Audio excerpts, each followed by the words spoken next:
Thought you guys were already at it. Here we go. Not really.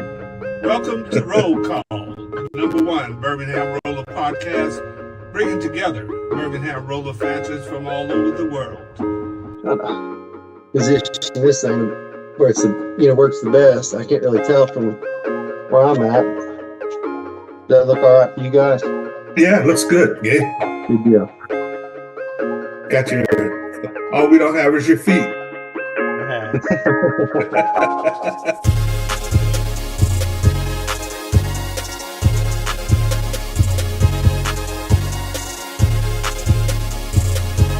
the weather today, man? Man, it's pretty nice for this time of year. We're like 57. It's a little rainy right now, but being close to 60, toward the beginning of the year, it's unbelievable. Yeah. We've had a couple cold snaps, get down. I think the coldest we've got is like 15 degrees.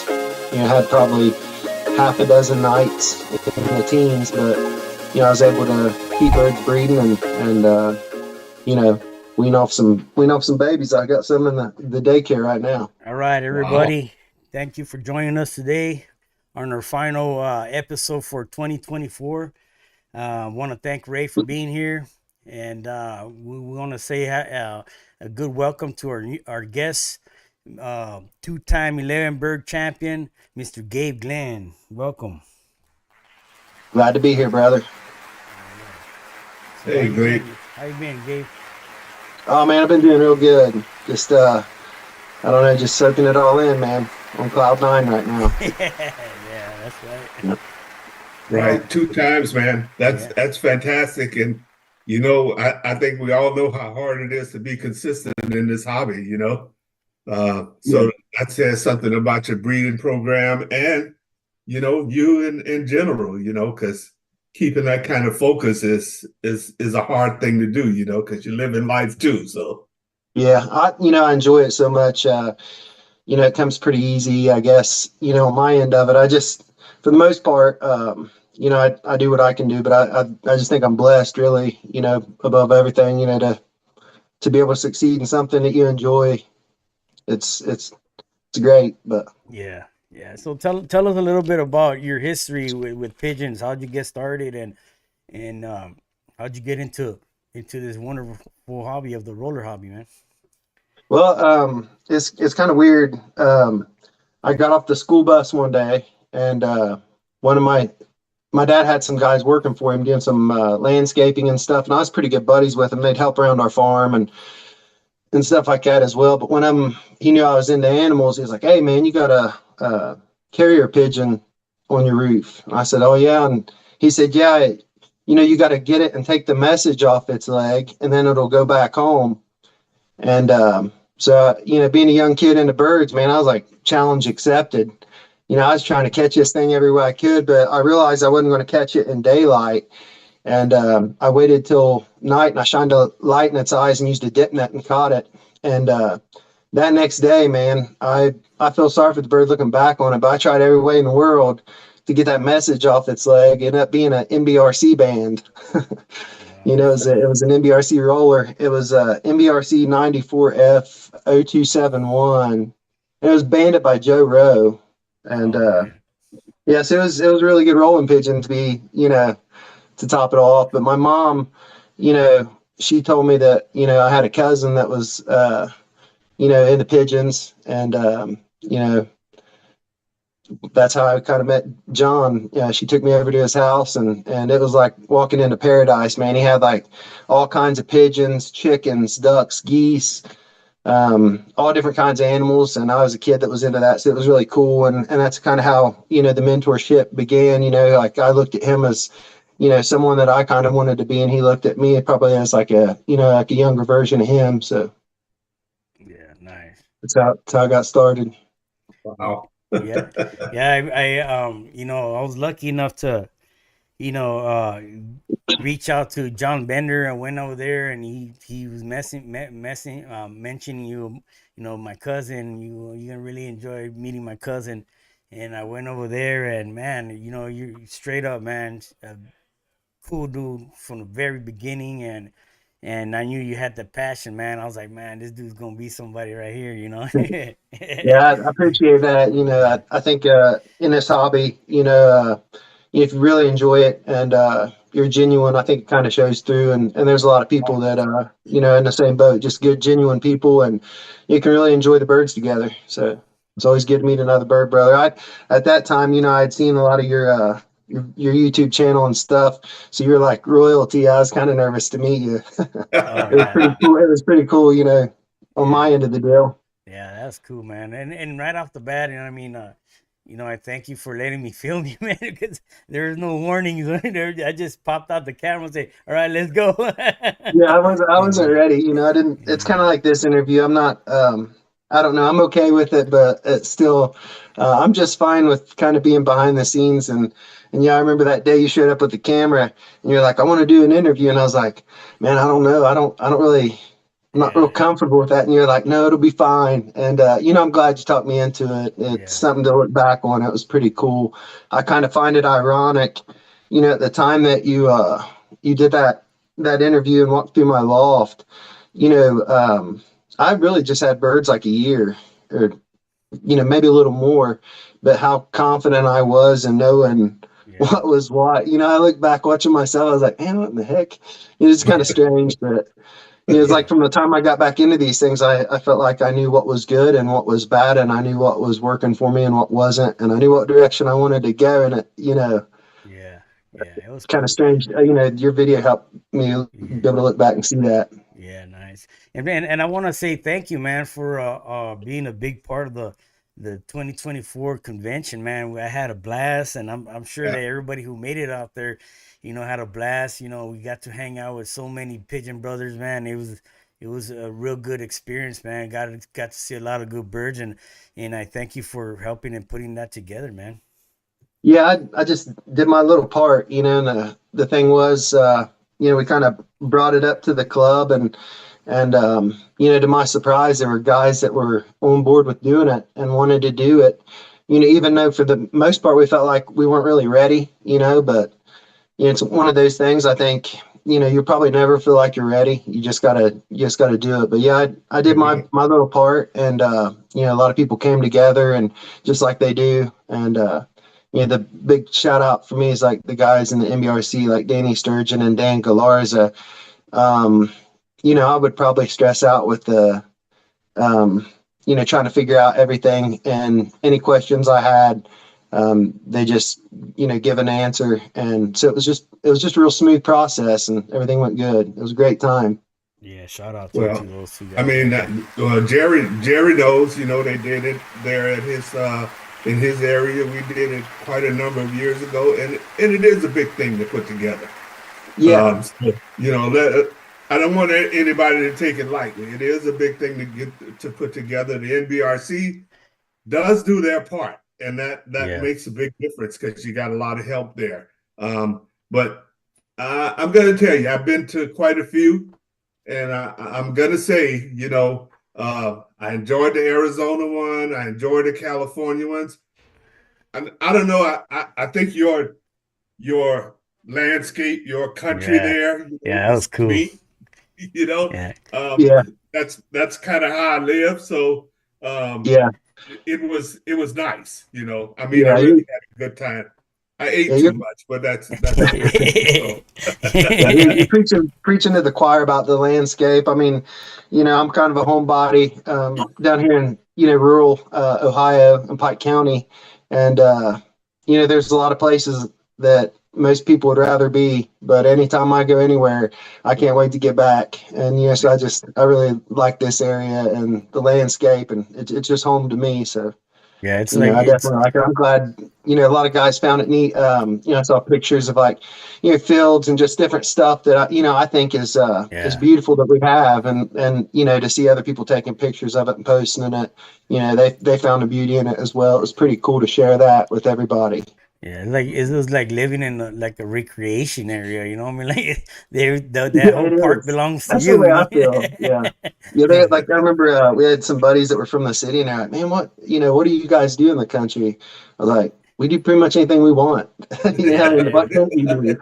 I and remember asking your wife. Said, "So what you do? You want a Starbucks drink?" She said, "We'll go to Starbucks." I yeah, get it. But yeah, I love that the whole scenario of that way of living, man. It's beautiful out there.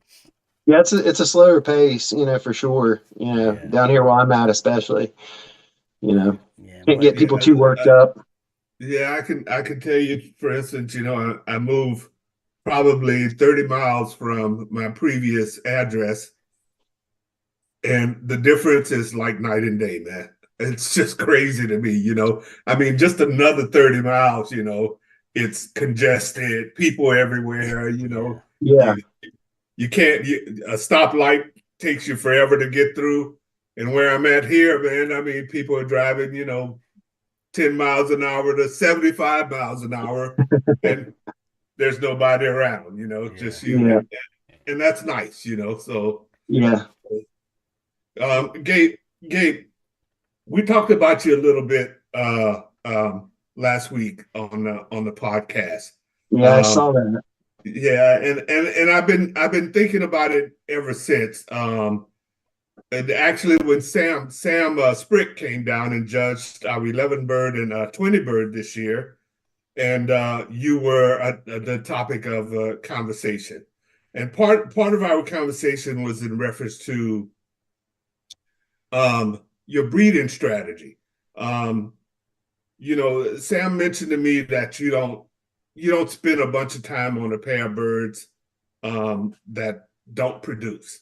You know, Yeah, um, and the reason I'm mentioning that because I think a lot of us will take a pair of birds and spend 2 or 3 years on them trying to get them to produce good birds. I get the impression that's not your process. no, I I definitely take it different. I was into pigeons, as a young man, and it was a real passion. I really got involved in genetics and understanding like recessive and dominant genes and genetic combinations and so I was able to grab a good understanding of just the principles of how genetics worked when I was a kid with pigeons, and I carried that into like my other passion, which was cattle farming. And in cattle farming, it's production agriculture, and so there's a lot more education, and there's a lot more systems in place to kind of help breeders. Almost, it's almost like breeders just enter data and everything produces like the data goes into mathematical equations, and it gives genetic evaluations. In the Angus Association, it's EPDs. Mm. And I think there's like IPVs. And there's several other acronyms that are in place, but it's basically working off of comparing everything to averages. To make a long story short, I carry that into my pigeons. So, I think it's kind of a flaw in pigeon breeders where they will cherry pick, the best bird out of a kit and, use that as a breeder and try to make a family out of it. Probably like a more correct way would be, going for a genetic purity. And the way that the like cattle industry and production agriculture do it is basically individuals kind of gain credibility by their siblings. So if you have like in pigeon world, if you had a pair that produced 8 pigeons and 5 out of 8 were on your A team, then you'd be better probably to breed from those 5 pigeons, one of those 5 pigeons, and probably a pigeon that might be a better individual, but all of its siblings were calls and didn't make that team. Because consistency in production, like high percentages, relate genetic purity.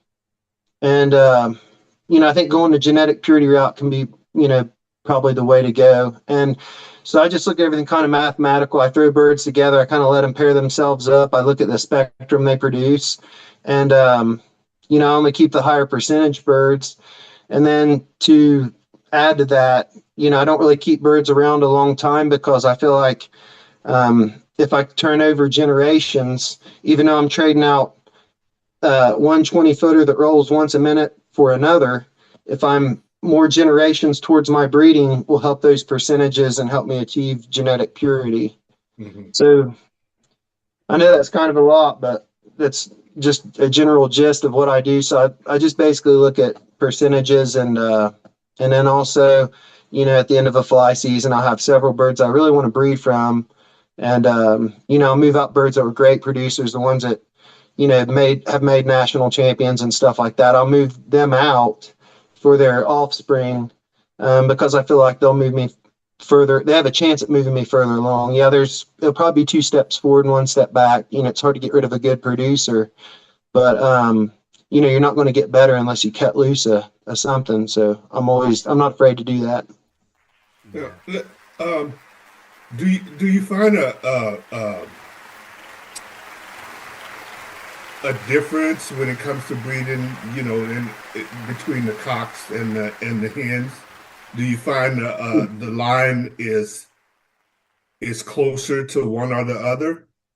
I think with my particular birds, I've really selected the Casanova cocks or broody cocks or broody hens out of the kit box, and so that really helps the percentages. I don't put up with cocky cocks. I don't put up with pigeons that I have to separate cocks from hens. When they are fly fit, where they're in condition to fly an hour, and they eat and they go up on a perch, that's what they do. They go up and get rest and prepare for the next day. Any birds that are trying to drop early and drive, I think they're distracted. They might be great rollers, but I don't think they're dependable. And so I probably got, when I look at like my, a couple of my 2 championship kits, I think they're probably 60% hens and 40% cocks. But I produce a lot of really good cock birds, and they can be dominant cock birds in a breeding loft with a breeding box. They won't let another pigeon in it, but you put them in a kit box and fly them a few times, and they're going to push themselves to get off the roof and fly. And when they become fly fit, they're just docile and calm. Mm-hmm. Okay. Nice. Do you see that those birds that you're bringing in that have a high percentage off of a certain bird that, like you said, the 5 out of 8? Yeah. Do you see that bringing them in and like at the first year is good to replace birds, or do you give them a certain time? I go all in because, I look at this pigeon hobby as like, it's something while I'm into this and passionate about, I want to give it everything I got. So I'm not in it for a long game. If there was a way that I could breed pigeons for today that would make the best pigeons in the world tomorrow, that's what I do. So I'm not real conservative. So basically what I do is when I get an A team and I'm flying it and I'm sitting under that kit and I watch this kit, for a month or 2 months, and I think that's next level. That's not, I'm not saying next level to someone else because I'm not comparing what I have to other people. I'm just looking at like where I've been and what these birds are. So when I'm flying a kit and I'm sitting under them, I'm going, yeah, that's what I want to replicate. Mm-hmm. I'll take those 20 pigeons or however many there are, and I'll start to break out my breeder book, and I'll put a check mark by each pair that puts a bird in there. And the birds that have the most check marks, they paid rent to be in my breeder loft. Birds that don't have check marks, that didn't put that kit that is my future, they didn't pay rent, so I move on and I bring those birds in. For me, it's not about making a great kit. It's not kit first. My goal is breeding. Like I want to have and John Bender and Joe Rowe always told me this. They're like, you breed for the stock loft. And when I first got into these things, I was really about trying to make a kit of really good pigeons. And basically I couldn't produce good birds as fast as I was losing them. And so I could never get a good kit. And when Corona hit, I pulled my best flyers out and their parents. And that's the jump that I made, because I had the pigeon just enough time to really evaluate what they were producing. And when I made that jump, it really hit big. And that's the birds that, I put a lot of birds in stock and then won the national championship in 2022. And so that was a good year, but it was the first year that I made that jump based off of data. I was like, you're not paying rent, you're out. And at that point in the game, I felt like if a pigeon wasn't good enough for me, it wasn't good enough for anybody. So, I mean, they were just basically like flea market calls. It wasn't like I was trying to pass a bird off that didn't breed good or was an outflyer. I felt like I was bottom of the barrel. And if it wasn't good enough for me, it was just basically just need to go to Amish auction and, they could put it in a cage and look at it or whatever they do with them. But do they have to be similar in the performance as far as the traits yeah, they produce, or like let's just say in order to, when you pair, I mean, do you go a deep one to a shallow no, frequent, no, or no. they got to be identical almost? Yeah, my criteria, is pretty tight. Like, but there's several birds that can make a breeder. So basically 20 to 40 foot, once a minute, showing kit sensitivity, multi depth, that kind of stuff. And once they hit that criteria, I mean, they can mate up however they want to mate up. But I think one point I didn't tie in, I want to bring up real quick. But when I look at that, like that A team, like this year, there was a hen that I had stocked that Darren Stone bred, and in that 11 bird national kit this year, there was 3 offspring of her. So she was like 30% of the genetics of that team, and there's a really good nucleus in those birds. So I was eager to put. I want to see probably put 30% of what I raised be out of that bloodline. So I pulled up sons and daughters and stuff like that. But as far as like nitpicking them and me acting like that I have some kind of ability to balance out traits and all that stuff, I really don't. I just know the criteria, the bar, the standard, and when they're good enough to go in there, they go in there. And when I raise like a bunch of them that are good enough to go in there in a kit box, then they go in, and I replace breeders that aren't producing as good, which I don't have as much of an issue with that. Pretty much every breeder that I breed from raises really good pigeons. So now it's just, I had like half a dozen birds I really wanted to breed from. So I had to pick half a dozen out. So I just picked original birds, like original foundation birds I got from Bob Bettis and Rich Hayes, and moved on from those, because I looked at it in 2 scenarios. If I kept my original birds that, gave me those good pigeons, I would accept that I'm going to have the same exact percentages each year, basically the same sorting game, each year. And if I turn over generations, then I might increase percentages and make it easier on myself. And so getting a little windy, aren't I? Makes sense. Makes sense. No, good, man. That's fantastic. But let me say something, because I don't want anybody to miss this. I think we talked about the same thing last week with Steve. It shows how important observation and evaluation is. Oh yeah, it's everything. It is everything. It is, yeah. Observation and evaluation. Yeah, and not so much like sitting like in what the observation evaluation in a show pen. Mm-hmm. Observation and evaluation of what they do in the air, those traits. Everybody can have their what they're breeding for, and it might be collars or certain things. But if you really want to raise good roller pigeons, the less time you worry about shape, size, and type and ground traits, probably the better off you'll be, because you'll be more focused on aerial traits. Yeah, we have a lot of flyers that would believe that in order to get a good nucleus within a family, you got to stick to one family and cultivate generations after generations. And you do totally opposite, man. Like, do you feel that it's more of the trait that you're looking for versus generation that your pedigree that you're chasing? I think you could take any of the families that are top families, and if you manage them right, you could have championship kits. And with that being said, like any family of pigeons can produce a certain percentage of pigeons that if they're in form and you've got enough of them, you know, you can get, you know, 300, 400, 500 plus points and do pretty good with them. I think that you don't have to stay within a family line to, you know, to put up good kits of birds. I mean, I'm not really, you know, I think for what I call like good kits of birds be, you know, birds that have good quality and depth and break good and stay active and right where you want them.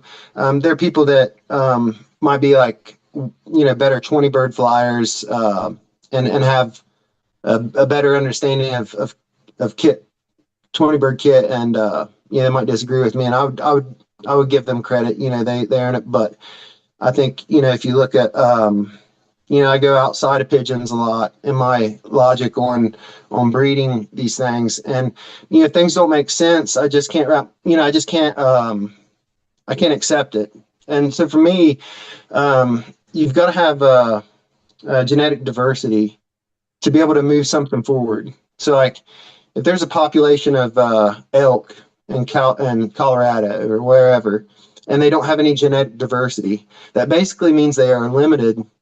They can't adapt. So if environments change, predation changes, they're kind of in trouble. They like to put genetic diversity in there because if things kind of switch gears, then instead of them putting out that same spectrum, like basically it's almost like when you don't have genetic diversity, it's like a bowl of vegetable or a pot of vegetable soup. Every baby they produce is the same it's the same genetic soup. It's real consistent. Well, that's great if you're locked in and that's where you want to be. But if you want to improve that, you can't. And I think pigeons are the same way. So if you look at, you know, like Kevin McKinney's family, for example, they're tight bred. They look like clones. They're all the same, and they're top of the food chain. I mean, there's no doubt that that's, if not the best, one of the best families of pigeons out there. But I mean, as far as like moving forward, those things will be pretty stuck. I mean, they're going to produce the same percentage, the same, the same kits of pigeons each year. Where for me, I'm wanting to improve what I've got, and so I definitely am not afraid to use different genetics. I think it kind of opens up, where you can bring the best, what works best for you, put it into one package ultimately. And I think too, different families have traits that overlap where, no family produces 100%, but you can take the best out of each family and put them together, and you're going to have a hell of a kit. Do you believe in hybrid vigor? Not necessarily. Would that be the definition of hybrid vigor, or is that doesn't? It's another level. It's probably it's probably controversial opinion of mine, but I wouldn't argue with anybody about it. But hybrid vigor is marked with it. There's production markers involved in hybrid vigor. So faster growth, longevity, better immunity, all those things align with hybrid vigor. So when I took my Hayes and Hardesties in the beginning, I had mainly Hayes and Hardesty as pure individual families. I had few crosses in this kit box. I had there was no difference in the rate of growth of the crosses versus the straights. They grew the same, so there was no growth marker that showed hybrid vigor. And then having them in the kit box that first year, around like cold and flu season, I think around Thanksgiving, I had like some birds, kind of puff up and not feel good, and they come down early out of the kit. But they weren't, it hit each family and it hit the crosses at the same percentage. So there was if there was true hybrid vigor, you would see a faster growth rate in the crossed chicks, and you would see a higher percentage of immunity, or resistance to illness.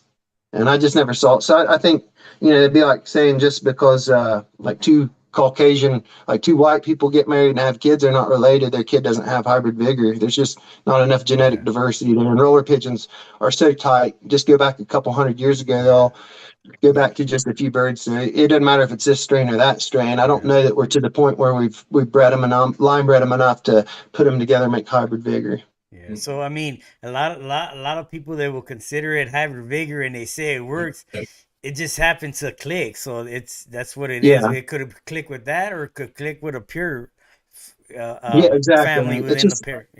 Yeah, just good genetics. I do think there's like heterosis, and it's weird because if you look at heterosis, like in a definition, it'll say hybrid vigor, but so heterosis would be like, I saw heterosis in my initial crosses. So my hays were homozygous spread or double factor spread. They're all blacks. Mm-hmm. And when I crossed them in the red checks and blue checks, red bar, blue bar hardesties, the first generation, were all heterozygous spread. They all showed spread. So they all, took that heterosis stance, but, as far as like getting some kind of vigor from it, I don't think so. And then two, if you look at, I had access to like the World Cup champions pedigrees from Joe Rowe and John Bender and their breeding records and all that. So I was able to kind of study what made champions genetically.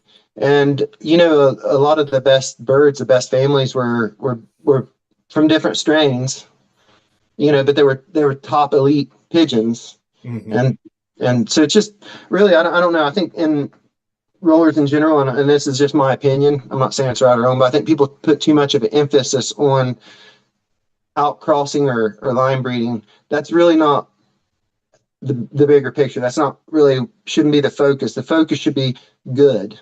Like good. What's the best? Like if you had scale, if we were all our three places and we looked at all our birds and we broke down every bird from a scale of 1 to 10, and we worked together and put all our 10s together, or 9s and 10s, and bred from those, we would all be better off. Mm-hmm. Versus a certain strain or whatever. And I think people kind of throw a wrench in their own spokes and stifle their improvement by breeding out of a 5 on a scale of 1 to 10. That's their family because they're afraid. Well, they're all roller pigeons. You can't be afraid of making a mistake. Use what's the best you see and fly it out. That's part of the fun of it. If it's a mistake, you just, part ways with them. Someone will take them, they'll go somewhere and move forward with what you like, but you can't live in a little world, be afraid to try other stuff, man. There's just too much to be gained from too much fun to be bad. I always say, like a Birmingham roller is a Birmingham roller. Now you got to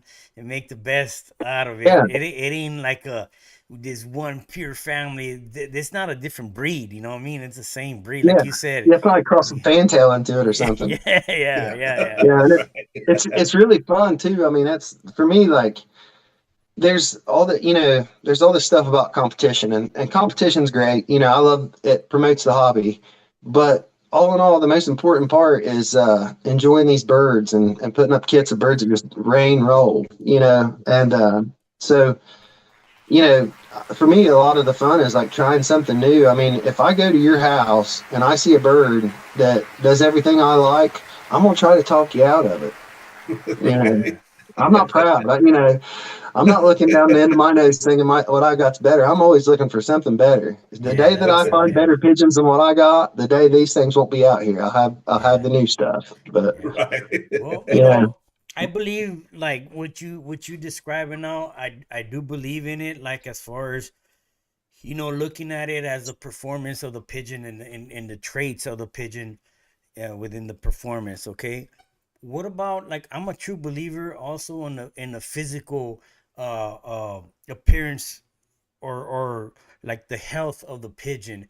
Is that something that it is very important to try to understand and look to cultivate from, as far as if we don't, we could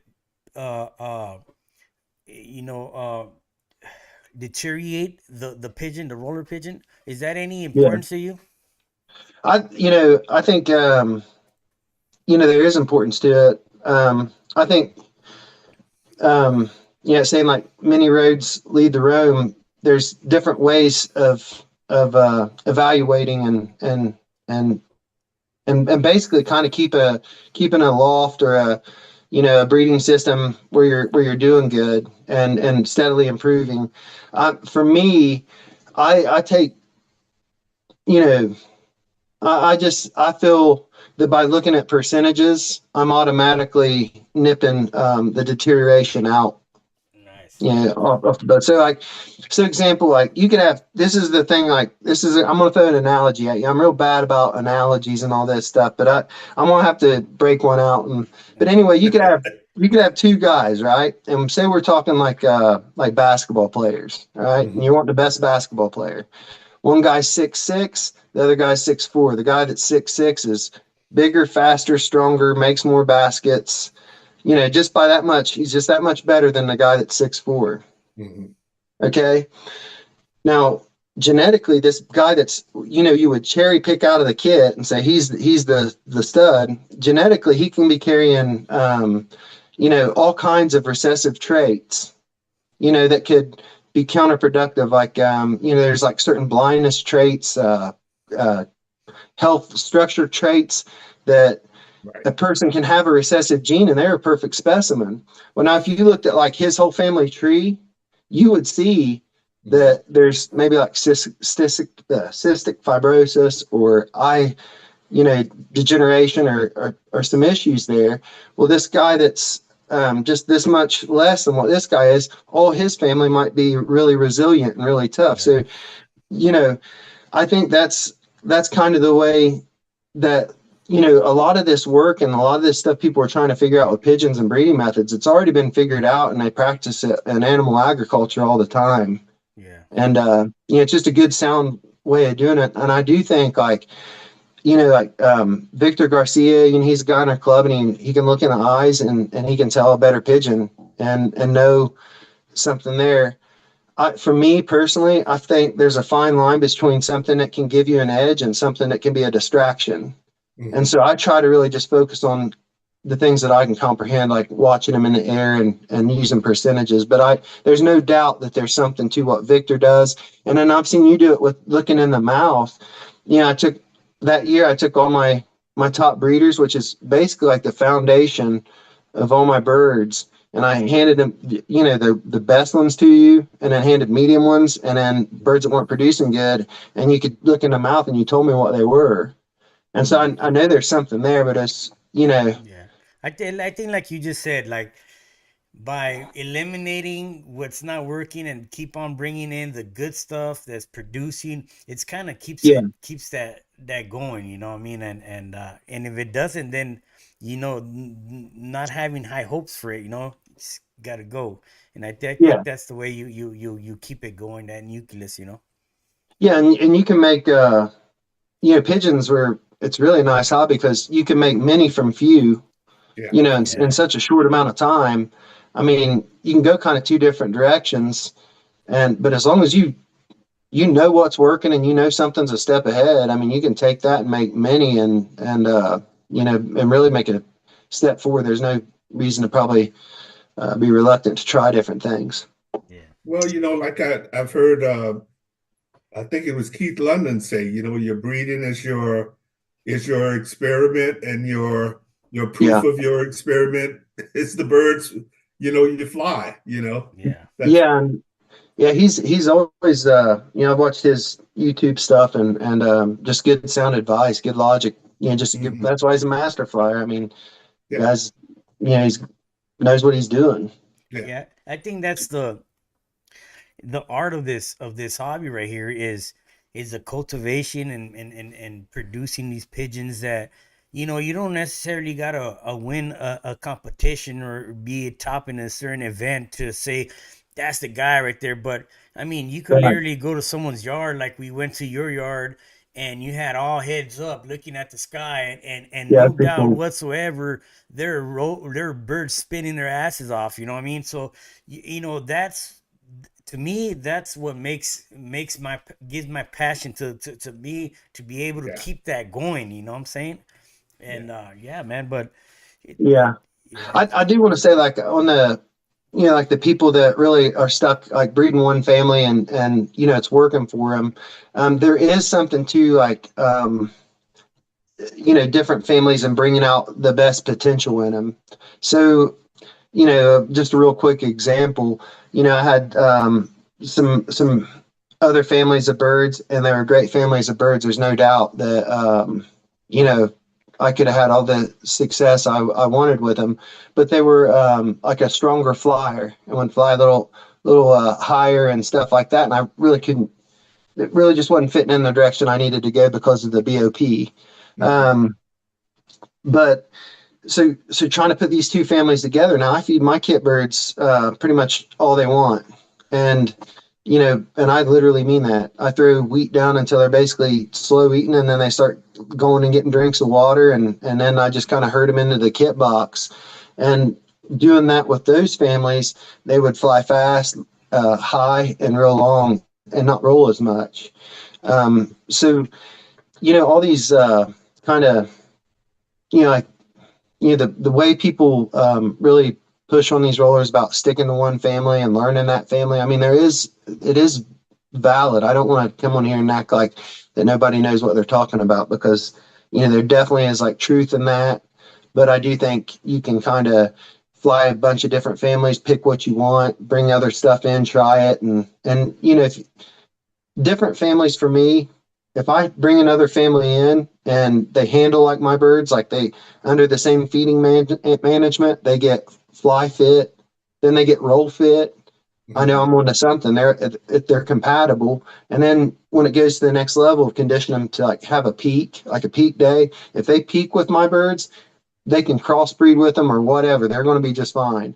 Now, there's other birds I was talking about. They're like Pinson based, and so some of the hens would kind of fall in line with my birds as far as like flying together, conditioning, but when it came down to peaking them, it was like that thing where only on competition day. Yeah, it was like that. Like I boost my birds to get the best out of them.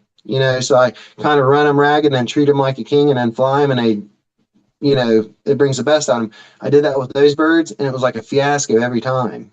So I knew that there was a fork in the road. I had to look at the genetic potential. What do I want? Do I want this or that? And I had to go one way or the other. I couldn't have both. So I do want to throw that out there. Yeah.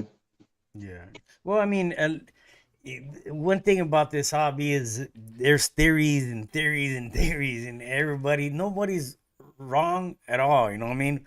But it's just like, for instance, there's some people that hard feather to soft feather, a blue pigeon Yeah. to a red pigeon, pearl eye to a yellow eye.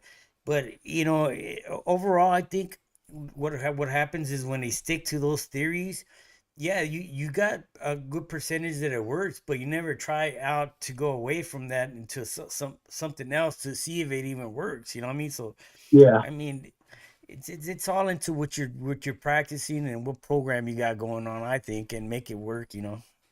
Yeah, I think so too. I mean, for me, I kind of, now I just throw the birds in the breeder loft and let them kind of pair up and do their thing. And, that I'll have two of the deepest birds I've ever flown made up, and I'll have two of the shortest birds. And, my gut's like, man, that doesn't seem like that's going to work out. And it does, So there's, I think we can learn a lot by sitting and watching and evaluating the birds. There's a lot of stuff that can work. And there's, even though I don't necessarily agree with hard feather and soft feather and clash and eyes and all that stuff, there's just too many guys that do it, and so there's got to be something to it. It's just something I'm not aware of. Yeah, it's probably, I mean, part of it is like you said earlier, how you propagate your family, Yeah. for your conditions in your area. So, I mean, there was this thing where I often heard that Jerry Higgins made it recessive reds to his darker birds, Yeah. and those recessive reds brought in a certain trait that the darker birds didn't have. So, yeah, I mean, his conditions and what he wanted is how he propagated them. So, Yeah. Yeah. Well, nowadays, competition is getting to I believe, is a higher level than what it been in the past. And I don't know, man. uh, I mean, Back in the days, them guys put up some big scores and a lot of yeah. breaks and stuff like that. I mean, Joe Rose still got the number one amount of breaks in the World Cup, 58 breaks. So, Damn, that was I know what I saw as a kid to what I see now. I mean, I think we're in the we're in the same ballpark. I mean, the probably, best yeah, of the yeah. best of the best is now is the same as what it was when I was a kid, and Mhm. maybe overall like the average. Some of the guys not flying as good a kits. Maybe like your medium guys are better than what they were, but you could take medium flyers now and take the guys that were kicking butt back then. And if you had like some kind of time machine where they could all fly against each other, do Jero and John Bender and them guys, they would Yeah, and go even heads up. oh, it's kind of cool. I got Yeah. this is the first World Cup trophy. So 1991, Monty Nivel, 92, Peter Harper, and 93, John Bender or Joe Rowe. Joe, I'm sorry, Yeah. but nice. Yeah. you could take these guys, those kits, Yeah. and you better be on top of your game. Yeah. Yeah. Nowadays. Yeah. No, now, we're talking about you, talking about paying rent. If they don't pay rent, then they get moved on. Now, those birds that ain't paying rent now, they're obviously shiners in the sky. So would you throw those back in there and put them in a team, or what would you do with the birds that ain't paying rent? I mean, I think most of those birds, that A team is kind of like a moving target.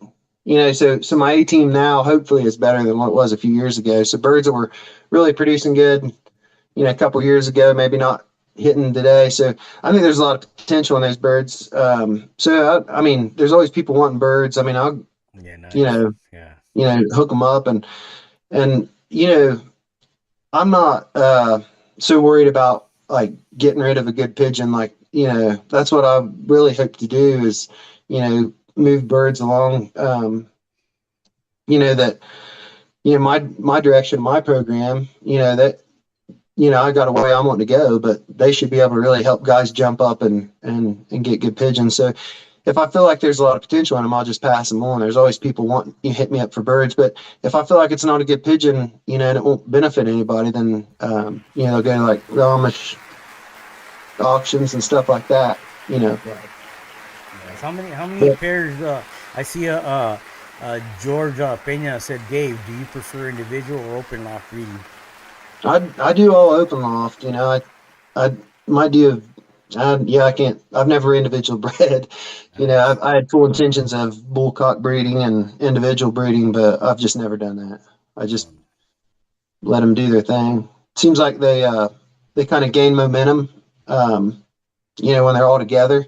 Like, so one cock will get cocky, then they're all cocky. They all kind of get in the mode, and it's like a natural thing for them to be in production and synchronize egg cycles and be really productive when they're in a pen together. It seems like it um, kind of slows down production. And I think, part of having any success in this is you've got to have good health and good production. how would you So pair them? I Like, how would you pair them up though? Like, I mean, would you individually pair them up till they mate and lay eggs and then put them out, or you just boom go for it? for the most part, I try not to. There's a I try to like delegate duties. Like if it's not something I could really see a real benefit in me really thinking about and spending time, you know, uh, doing, I'm not going to do it. And so like with pairing the birds up, I've paired birds up. I've let birds pair themselves up, and the percentages are no different. If there's probably any better percentages, more click pairs, it's from letting birds pair themselves up. So I just let them do that. I think they're better at it maybe than I am for the most part. Now, I'll take I don't really like that birds breeding too tight because there's like an inbreeding line breeding coefficient. If animals get too tight, you'll see recessive genes pop out that you didn't know you'd Mhm. have, and that can kind of affect percentages in a negative way. It can also probably do it in a positive, but more than likely it'd be a negative. So I try to stay outside that. Like, make a long story short, Joe Rowe always said breed cousins, cousins to cousins. Richard Miller said cousins to cousins. Rich Hayes, I talked to him. He said cousin family. So, I mean, I try to, I'll put groups of brother cockbirds in there, and let them pick their mate between where they kind of stay around that cousin mark. Mm-hmm. You know, there'll be some Gabe, outcrossing and stuff tighter, but yeah, you mentioned earlier that you had that you're breeding, and with the shorter days, are you using lights or anything like that? no. The first year I bred like this, I used artificial light, and I felt like it speeded up egg production faster than what it should have. So in this temperature, it takes a lot more energy for them to grow. Mm-hmm. So basically, like, the young birds have to spend longer time in a nest. Yeah. And under artificial light, my birds will lay about once every 4 weeks. So I really need to stretch that out where it's closer to 5 or 6 weeks, because they're essentially what will happen under artificial light in cold weather. With they're hatching out new babies while they still had babies that they weren't ready to be in the kit box. So Rick Shaning and Rich Hayes, they breed under natural light, and I think it's just more of a natural thing. It's a slower pace in the shorter days, but it's more natural. There's more downtime, so they're not laying eggs as fast. It just works out better. I think. Okay. What's do you have a limit on the amount of pairs that you want to put in the breeding season? I'm just ate up with raising rollers and stuff and trying new stuff. So the limit of what I do is based off of, there's like a point where it becomes work. Where it's almost like a job. Like, I'm just packing water to pigeons and shoveling pigeon shit, and I don't want to hit that level. Yeah. So that's like I got to be about 150. If I go 200 raising 200 babies, that's too much. That's where it starts feeling like a job rather than a joy. So, and that's just all dictated by, the time you have in life and, your age and all kinds of stuff. But for me right now, I'd like to raise about 150 birds, and I've got 20 pair down, and I'm sure that I'll throw a few more pairs together. And, I fly basically 12 months a year, so I can set birds up and lock down good kits and make heads or tails of birds, just hit and miss when I can all through the winter. And, so it doesn't get to the point where I don't really know what something is. By the time next breeding season starts, I've already made heads or tails of basically everything that I've done. And a lot of that stuff is just quick. I make quick decisions. A lot of times, I can tell a bird's not going to be what I'm looking for pretty quick, and I've given them extra time and they're not what I'm looking for. So I basically make quick decisions and do you base that also on your breeding, as far as, like, let's just say you just happen to go out of your way and get birds from across the pond, what I mean? Are you gonna expect a quick decision, or are you gonna kind of work with them and figure them out? What are your plans on, like, if you used to do that? Oh, that's gonna be like fun adventure, man. I gotta, it's up to, I think if a person has poor percentages, it's two things: either their management or their stock loft isn't up to the standards of what they're wanting in the air. And so, going back to that, I look at, like, the birds, from across the pond, it's up to me to make those successful here. Once I make them successful and I see what they've got genetically, or are we at that fork in the road? I think personally they're going to be a great asset into what I have, as far as, just use them in my stock as a minimum, maybe even focus more on them as a pure. We'll just kind of play it how it is, but it's just something fun to kind of get into and see how it goes. Yeah.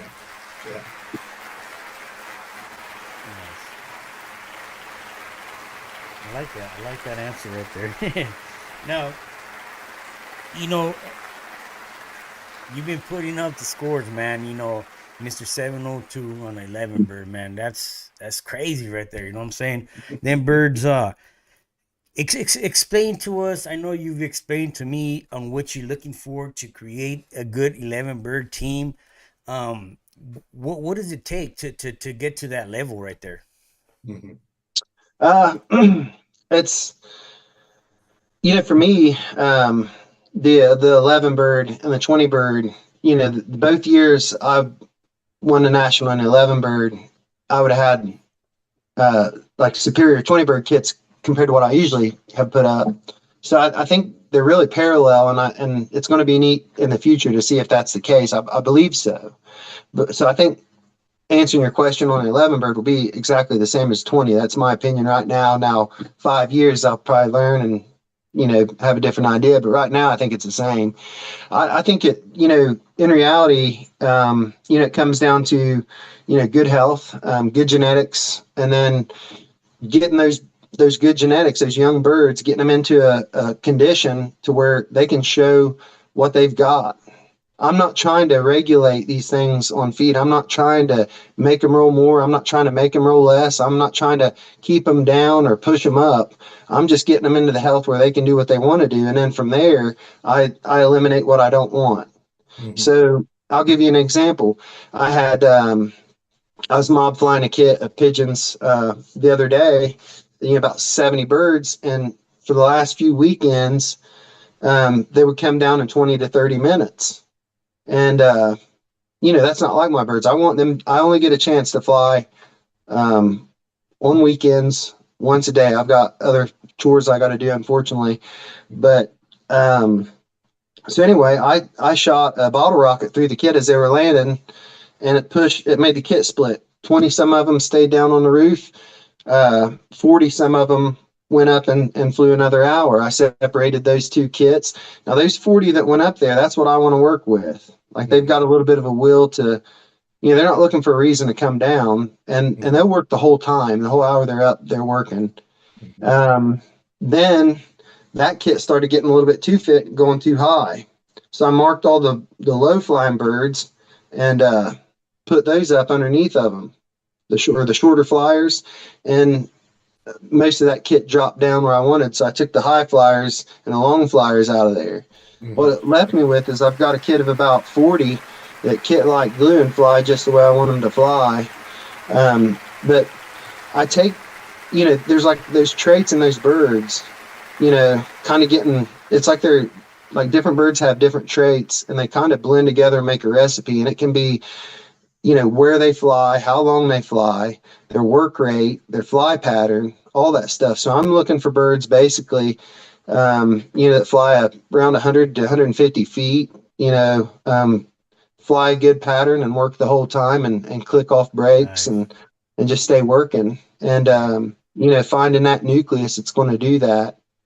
Nice. And you know what? I'm going to tell you right now, man, like, like everybody has something within this hobby, and I'm gonna tell you right now, man, this podcast it's a great thing. And those of you, man, listen to what this man just said, how he gets his 11 or the 20 bird. You know what I mean? Mm-hmm. He looked for the low flyers, he looked for the high flyers, and created what he created, man. And, that those are things that man, I want to thank you for sharing stuff like that with us right here, Gabe. And it's very important, and a lot of us get to the point where we're like, damn, man, I can't understand that, and this right here, it makes you understand. You know what I mean? Yeah, I think it's kind of like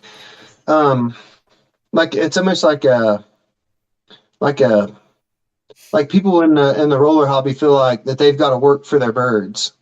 It's like an example is a guy can if I could put a post on MBRC Facebook and I say, hey, my birds are flying too low, or hey, my birds are flying, they're not flying, let's just go with what I just said, my birds are only flying 20 to 30 minutes, I like them to fly an hour, what do? Everybody that gets on there is going to tell me to feed them some kind of feed. They're going to want me to work for those pigeons, me to manipulate those birds. No, that's not my pigeons' deal.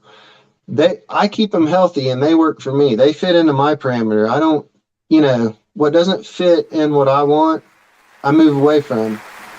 So I think that's the big thing. And like those birds that I've won with have been really good just good pigeons. I mean, I fly them. I'm just like, wow. They go up every time they go up. They go the height I want them to go. They work the whole time. People talk about, well, hawk attack or a wind or heat could burn it off. And, I say, yeah, okay. But, the reality is those birds had something extra, like that they weren't going to be denied. And I want to touch on the convention thing. A lot of people really made me feel good. They complimented the kid I put up on the convention. But the big thing about that kit of pigeons, and I told people it was probably one of the best kits I've flown since the 702 kit, was because no matter what, they were going to put on a good show. And if you look at that kit, there was high barometric pressure. It was in the 90 degrees. Everybody was in shade trees, watching the birds or in shade. And then I had a BOP came in twice, and it didn't derail. It wouldn't have thrown them off track. So I think there's something special in certain pigeons. Now, if I was in the mindset of like most guys, they're trying to manipulate everything that those birds do with feed. Like they're trying to play them like a piano. I'm just sorting out the ones that have the traits. Do you know that before I really got into focusing in on these birds, I had pigeons, if a hawk would hit them like that, they would have scattered like pool balls, and you would have not seen pigeons anywhere, and they would have come back, trickled in 2 hours later. Anything in these pigeons that you recognize that's different from another pigeon is a trait that can be cultivated. Mm-hmm. And it kills me when people say, man, in a few years, I'm like, come on, man. Like, these are pigeons. It doesn't take a few years. All you got to do is recognize the traits you want to replicate. All you got to do is recognize it and focus on it this year. If you change something right now that you like, there are pigeons you like, if you focus on that, then your fly season next year, you'll start seeing improvement. It's not like a big long, it doesn't take forever. Yeah. I come from cattle. This is what I like about Gabe so much. Is Gabe is a combination of education and common sense. Yeah. And he uses it. And the two together is, I mean, what you're saying here is, I mean, we've had a lot of people on here, and they're on every podcast, I have to say I've learned something and picked up something. Yeah. It's definitely great what you guys are doing, man. Like, and a lot of these really good flyers, I agree with, a lot of what they have to say. Man. A lot of people that have success in this hobby, they all kind of are on the same page in a lot of ways. Yeah. Right. Well, it makes sense, and especially what you're saying, like, like right now I'm having problems with the BOP. But, if you look at a video from a few days ago, I'm focused on my birds, and they're flying. And here is the BOP, and they keep their cool, boom. And then another one, I show them that they're flying, and then here comes a falcon going after one, but they're still flying. Eventually, they're going to get a hold of what they need to do, you know what I mean? But at times, we kind of, like, don't give them the chance, and we don't see the their qualities at times, because we don't let them, and you, I mean, how you say it, we just, it makes sense. We got to give these birds the opportunity to show us. Well, when I was first got into this hobby, I got into it because I had my oldest son. I was wanting to find a hobby for him. And, so we talked to John and got a kit of calls or whatever from John. Well, within a week, like 7 days, my oldest boy, he didn't even care about the pigeons. Like, he wouldn't even look at them. And I was out there like, I love these things. How did I get so long without them, And, but that first year I was flying them, and, I'm in Southern Ohio, and we have peregrine falcons, along the river. So 12 months a year, any given time, I can have a peregrine falcon in here. Well, anyway, I was flying birds, and all of a sudden I'm getting peregrines, they're tearing me up. And I was like, man, I got to get these things flying lower. And my first thought, and this is what I really thought in my mind, I thought, I'm going to have to get out of pigeons. And I thought, no, screw that. I was like, these pigeons they're like moldable clay. You could make them into anything you want. Like the genetics that they can produce. I mean, look how many different breeds of pigeons there are. It's because of how much turning over generations for a certain purpose or certain traits can change them. I thought screw that. I'm gonna have low flying pigeons. I don't care if they go 50 foot up in the air and roll 20 foot. That's what I'm gonna have. So then the quest was like, how do I do that? How do I figure out what's what? Because I'd kick out the kit, and it hit me one day. I was watching them. They'd go 300 or 400 feet, and I would say 75 to 80% of the kit was working hard. When they dropped down to 100 feet, 25% of the kit was working hard. I thought about it. Pigeons roll kind of out of contentment. At least the good ones do, the ones I like. So the ones that were rolling down low showed that they liked being down low.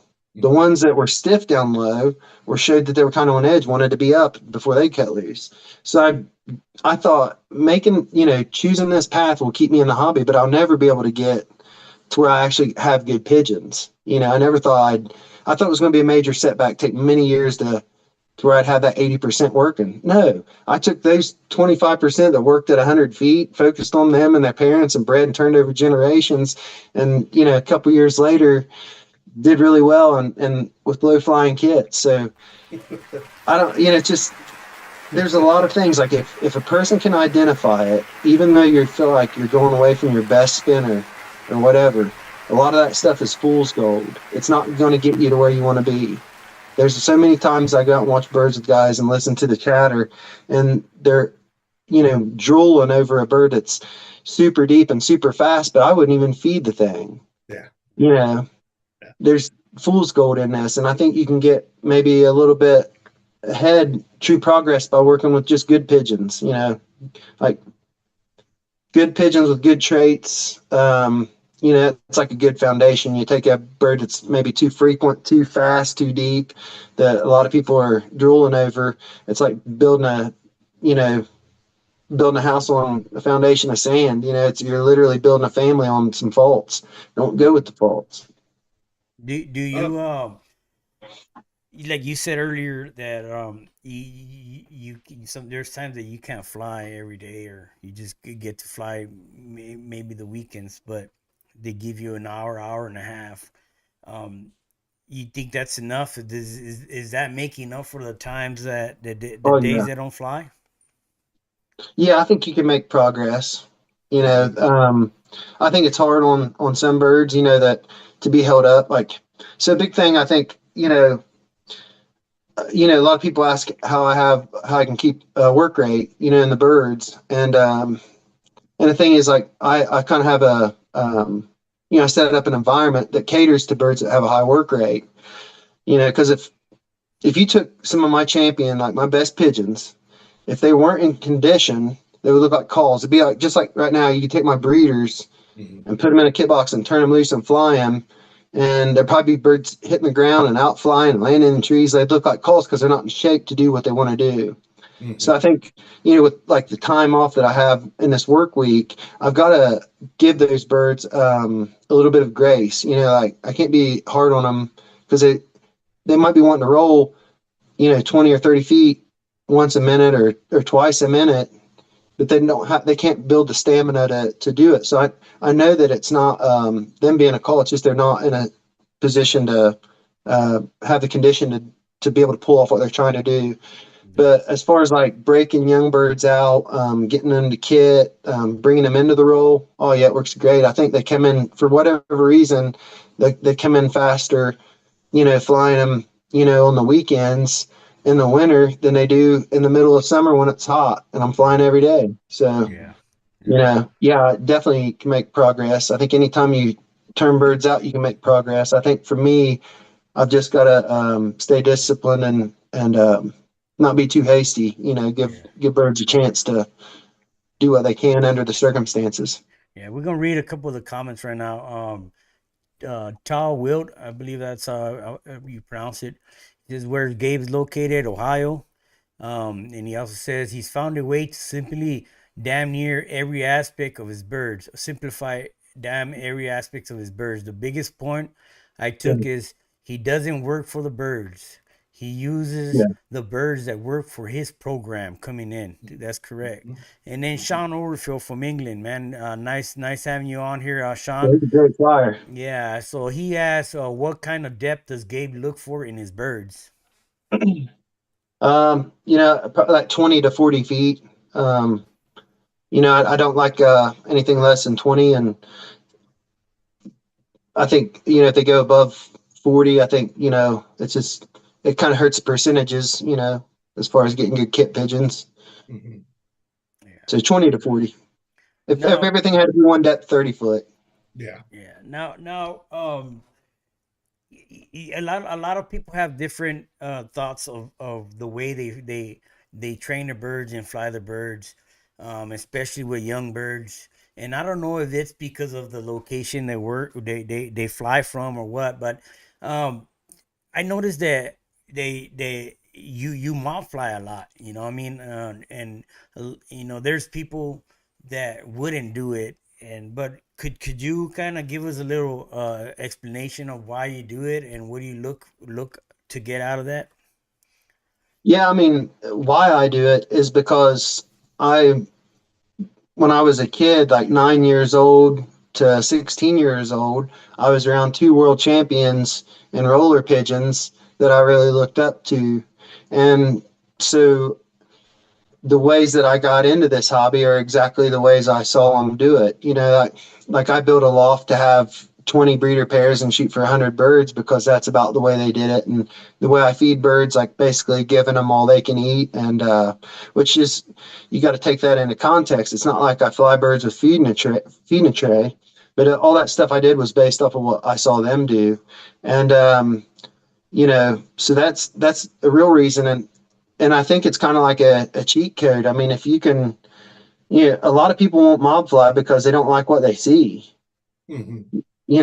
And yeah, I mean, what the deal is. Like, it's like Jerry Higgins said, like, every pigeon flies like the youngest bird in the kit.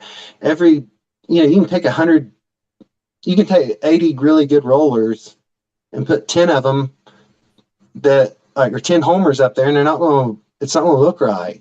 So you're basically, your one call can screw a fly, but if you can decipher through it, if you sit there and watch it, it's not like watching a mob. Like, I can just sit there and say, this one is that pigeon and that's that. I don't even try. I just sit back, and as I'm watching, I'll realize this bird's, making them have a bad fly pattern, or this bird's doing that, and I can basically just kind of eliminate birds out of that mob, and I can use, it's just like getting those 20 to drop, and the ones, pulling the ones from the top. I couldn't have done that if they were all in little, like, 20 bird kits. There would have been one or two in each kit, and it'd have been, there wouldn't have been enough of them to see what they were adding to the kit. But you put a bunch of them in together, then they've got like the confidence to show you what they're made of, and from there you can decide whether you like them or not. But it never fails. Once I pick out the knuckleheads, there's really good birds in there. It's just, like, up to what point do you do that? Like, let's just say, all right, do you start your fly season, or let's just say you're starting the fly season? Are you starting mob flying them, or do you already have a team from last year? Or, I mean, how do you do that to get your team for competition the next? Yeah. There's a mob right now, and right now it's got about 40 in it. And it's those birds that basically go up to the height I want. I don't have to worry about them dropping early. They're just going to get up there.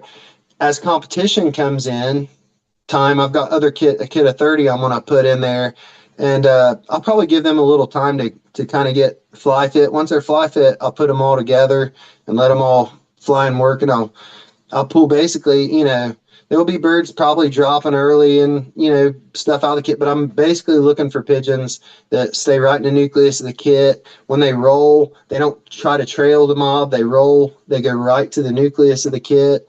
So I pick them out, and it might be a pigeon there might be a 6-month-old pigeon in there, and there might be a 3-year-old pigeon in there, all ages, but I'm looking for those traits and characteristics. Once I pull those birds out that are rolling with the right quality, hitting the brakes, and you know, going back into the kit the way I like, then the fly pattern just gets amazing. That's when, you know, when I put those good workers together, that's when they'll be, you know, like, you know, I'll see like figure eight and real good oval pattern, you know. But a big thing you don't hear a lot of people talk about is when a bird comes out of the roll, like if part of the kit breaks and the other part of the kit turns, like really good kitting pigeons, as they're unfolding from the roll, they'll unfold at an angle and shoot and go right up into the kit at an angle. It's almost like they call it a pursuit angle in football, you know. And those birds, that's like the return of the kit. And I noticed when I really focused in on that, where every bird had that trait. And Rich Hayes, you know, he told me that Monty told him that that was a trait. And that was something you look for. And so Rich told it to me and I looked for it. And once I got that, the next year on my young birds, the squeakers, within like a week, they were kidding, you know, babies. So it helped in that way. And then also breaking birds off a lockdown, they kit quicker. Just more of a drive to kit, but yeah. I get so windy, I almost forget where we started with the question. Yeah. And you mentioned like once they get fly fit, all right. Is that okay? Let's just say fly fit would be to where they're giving you a certain time of flying, certain height, and would you say that condition there would turn into, let's just say, what they call roll fit? Yeah. Oh yeah. So I'll break my birds out. And that's what I like about, like, I think it's almost like you call it like the heart of the champion. Like those birds can, you know, when I hold over my birds, there's cocks and hens in there, they're flirting around and they're mated up and everything. But when I open the doors, I cut the feed back and I put them out on the roof for the first time and I start getting them to fly. It's like a thing kicks in their mind. They've got like a heart, like they're competitive with each other. They want to fly, but initially they don't have the stamina to fly the time and you know, the condition to roll like they would. So they really have it in their mind to choose to be fly fit, and they'll take themselves into fly fit really quick. Just a little side note, I'd take a breeder I used him several times that I could pull him off eggs, take those eggs and float him under something else, put him in a kit box without food and water for a couple of days and put him in a competition kit and fly him a week later. Because he had that mental deal where he wasn't going to let a kit of birds fly circles over him. He was going to get up in that kit and outwork them. I think there's a champion that's like a mentality in some pigeons where they're champions. And, you know, but yes, once they get to fly fit where they have the ability to fly, it's so easy. They get themselves into roll fit. And that's what I like about my birds specifically. I have to feed them extra and rest them to keep them where they're fly fit, to keep them from getting roll fit. So any day of the week you come over here, like I flew birds this morning, they got full crops. You can come over here, I kick my birds out. They're going to roll for you, you know? And from there, roll fit's just like a little bit more work, and you know, they're going to be there. They're going to basically roll fit to me is when they'll shave a little bit of the weight off of them. They'll get a little faster in the roll, and then they're more receptive to the next feeding or the boost, which then it's like, it kind of gives them the ability to do everything that they want to do. As long as they got that mental, there's like a mental peak and a physical. So would you say like when they get to roll fit, would you say they're not as energized and they kind of slow themselves down to where if it's so, would you do it giving them the not as much feed as you're giving them, or do you do it by flying them more, or how would you determine when or how to get them to that point? Well, I mean, some of these birds will get themselves roll fit even in under my management, feeding them all they can eat because they work so hard. Then they land on the roof. Then they don't have much of an appetite, so they pull themselves down in condition. And so for me, it's like, if you want to have birds with a high propensity to roll, number one, you genetically have to choose to have that kind of pigeon. And number two, the big thing most people don't do is you have to have the environment that caters to high propensity rollers, being birds that really want to put on a show. They're not taking care of themselves. So you've got to give them an opportunity to have all the food, water, and rest that they need to where they can sustain the performance that they're trying to do. If you're rationing out feed and you've got a kid of pigeons and there's 50 birds and some of them just want to fly circles and 10 of them just want to fly circles and 10 of them want to roll their hind ends off and you're rationing out feed, guess who you're going to run in the ground? You're going to make calls out of those 10 hard workers, and those 10 that aren't rolling are going to look like $1 million. And that's what a lot of people do.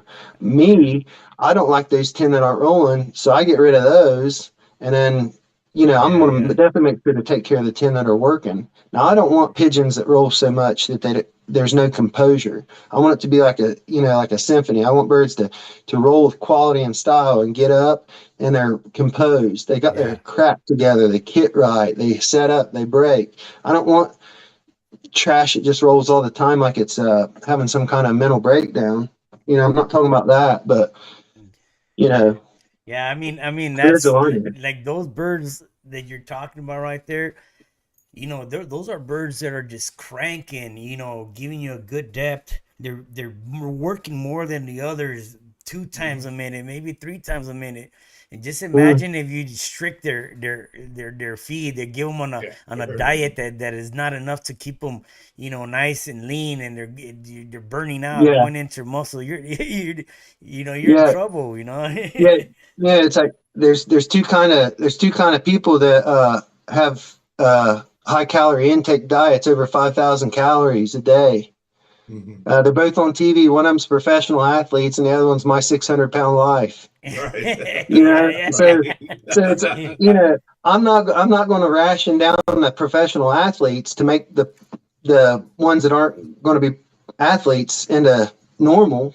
I'm going to throw it at it. I'm going to throw everything. It's like, here you go. I'm throwing the reins to you. You be you. Once you're you, then I'm picking who I want out of it. You're picking who you want. Yeah, because the ones that are not,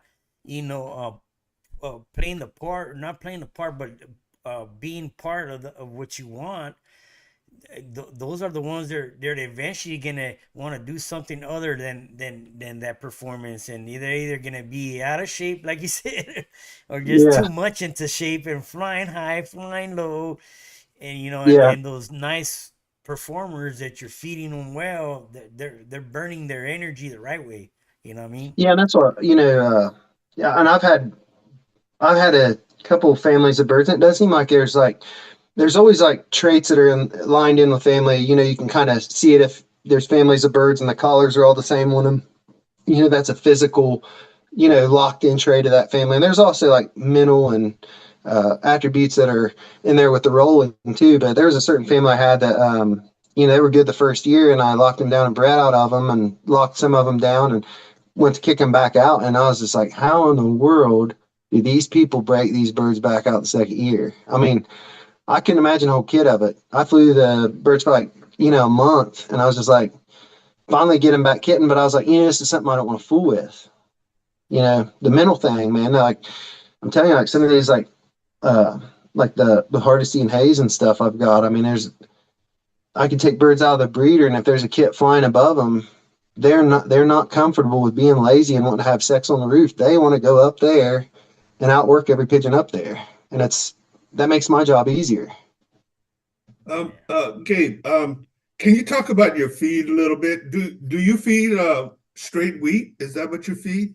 I'm one of the wheat guys. I mean, that's what I say, feed them wheat, but wheat's like a base. And so I'll use other feeds like Milo, to give them more carbohydrates, maybe get more fly time. Right. I use barley because sometimes like the wheat's real high quality, like high protein. And if you got a kid that's really into the roll real good, gives them what they need to roll a lot. But if a kit's kind of like young birds aren't really 100% in the roll and the wheat's too good, it seems like it makes them fly fast, tight circles. So mix some barley in will start making them, kind of range where it's like flying. First you'll see an oval, then you'll see them, kind of covering sky and figure eight. So I kind of use the barley in with the wheat to get the fly pattern that I want. And usually I get pretty good fly time out of just the wheat and the barley. I don't have to use Milo, but I will use Milo to help with fly time. Right.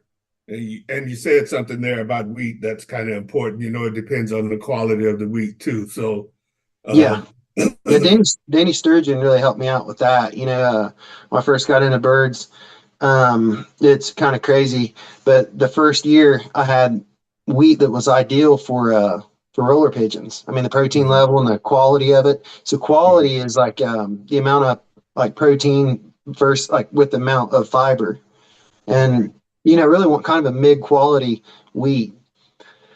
And they were flying great. The next year, wheat came in and I was flying young birds and it was just like circles and tight, and it was driving me nuts. And I talked to Danny Sturgeon and he mentioned like using barley or Milo to cut the wheat down, and I started doing it, and then you could see the progress, and it really helped a lot. So I think young birds need a lower quality ration with higher quantities, so no bird is kind of left behind. They eat all they can, they have to eat almost like a full crop to get the amount of protein and calories they need for the day. Versus like, some guys feed with like peas and corn and stuff in it. Well, peas are really high protein and corn's really high energy. You get a bird that eats peas and a bird that eats corn, they're on two different levels, and then the bird's kind of in the middle. So, you can kind of, I think in my opinion, with my birds, it would be hard to get them all on the same page, like where they all kind of kit like glue, go fly together, land together, stuff like that. Yeah. So you start your young birds off on wheat? Is that all they get? When you first started them out to the kid box. When I'm first starting them out, I baby them, and I use medicated chick starter, and I call it daycare. But it's just like a kit box, and I put a big feed tray in it with the water in the middle, and I sprinkle chick starter around and little millet and small seeds and breeder feed, and just get them eating. Once they get flying good, I pretty much put them on the straight wheat, and then start working that the ration where they fly the way I want them to fly. I want them to fly 45 minutes to an hour, and I don't want it to be super fast. So I adjust things to kind of try to get it like that. And, sometimes with these birds, I think, my birds, the more potential they've had as young birds, the more high strung they are. And there's just periods in time where I'm just going to have to accept that they're going to fly in a way that I don't like to watch. You don't like. Yeah. and they will eventually come out of it. And once they come into the role, I know what to do. I kind of think it's like, you can have two kinds of dog. I got a bulldog, and that dog just lays around. Well, she's not got much potential to do work. Right. And then I've had border collies, and them things will drive you nuts until you give them a job. And then once they have a job, they're great. Well, these pigeons are more like border collies. Until they've got their job of rolling, they'll kind of pick up bad habits. The craziest thing, it's like they all will do the same stuff. One thing my young birds would do one year, and I sit and I just watch, and I was so frustrated, I had to laugh. But they would clap their wings like taking like sprinting, like almost like a hawk was coming after them, and they hold their wings up in a V and glide past each other, and they just kept taking turns, doing that. Yeah, and they end up being some good rollers, But I was ready to, see if there are any dog trainers interested in them, but just a little patience, Yeah, a lot of great flyers. I've heard them that they mentioned that it takes them like fortnights is what they call it or something like that to get their birds on point ready for competition. Yeah, 2 weeks. 2 weeks. How long does it take for you to get them? And what give us like a picture of what does it take or how many fly days, and just guide us to where you get them ready for competition. You want my big secret? No, no, it's good. I basically, just I would say keep them kind of in a deconditioned state, once they're good rollers. So, flying a couple times a week, um, and feeding them enough to where they're, good condition and stuff like that. And kind of toward the competition, I like to get them stronger where they're flying longer. And as I get the fly time up, I give them more rest days. The more rest days increases the frequency, duration. Like that's kind of a big thing. I think a lot of people don't have birds that work the whole 20 minutes, and you know that's a lot in management and genetic selection. But in the management aspect, you got to get them where they got stamina, number one, and then rest days kind of helps with that too. Eric Labler, you had him on, I think, the Patreon, and he really he nailed that part of it. Your birds are working too hard in the beginning, fly more days in a row. If they're picking up activity as the fly progresses, and rest them a few days, kind of using that to kind of juggle them, bring them in. It doesn't take much. Once I start putting workers together and get my fly time, they'll take themselves to roll fit. So I got to be careful. I don't want to shave too much weight off of them. And once I get them roll fit, it's like they'll kind of get a little faster, a little deeper, just because that's the condition they are. They're a little more competitive. And that's kind of like I think it's like a mental peak. I don't want to fly them too much when they're at that stage, because I think some of them will accept that they just can't roll as much as others, and they'll kind of fade back. And so kind of the right amount of rest to get them roll fit. And then I kind of just treat them like kings, like 2 days before the fly, feed them up and, a bath and if people saw what I did like before competitions, they'd think, what in the heck? I would think, because it's definitely different. Like you come 2 days before competition, I'm like, hey, that's a kid I'm gonna fly. They're tripping over feed and taking baths and flying around the kit loft, and that's just what I do. Yeah, they're probably pretty happy. Yeah, you can see that you've thought through your whole program, down to where even like how you mouth fly your kit boxes. You got a three kit box, but they have they have these walls where you just slide out. I mean, yeah. that's pretty cool, man. And how does that work out for you? If you could share that with us, man. Yeah, basically, like on those kit boxes, my rounds, so my breeding loft was set up where I would have one round fits in one kit box, and that's like kind of the training kit box. They go in and out and up and down. Once they get where they were flying and trapping good, then they get moved down, and about that time there's another round that goes in there. But by the time they're all flying and they're all kind of in that like fly fit shape, even as young birds, where they've got the stamina and condition to do what I want to do, then I just take the dividers out as they slide down and kick out a mob. And then by the time I'm done raising babies, all the dividers are out, so I can fly 60 birds together, 80 birds, and feed 60 or 80 birds together. And it's just kind of like time saving measure. And with the mob, you're always working off the top and bottom to try to find a group that's kind of in the middle. Like if birds are landing early or flying too long,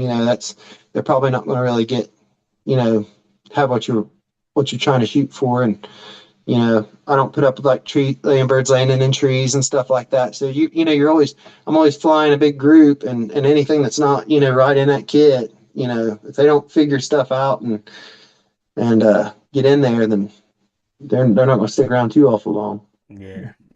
I want you to give us your thought on this subject that a lot of people say that they've never seen it, or they've seen it once in their lifetime. And what's a blur to you, man? What's a blur?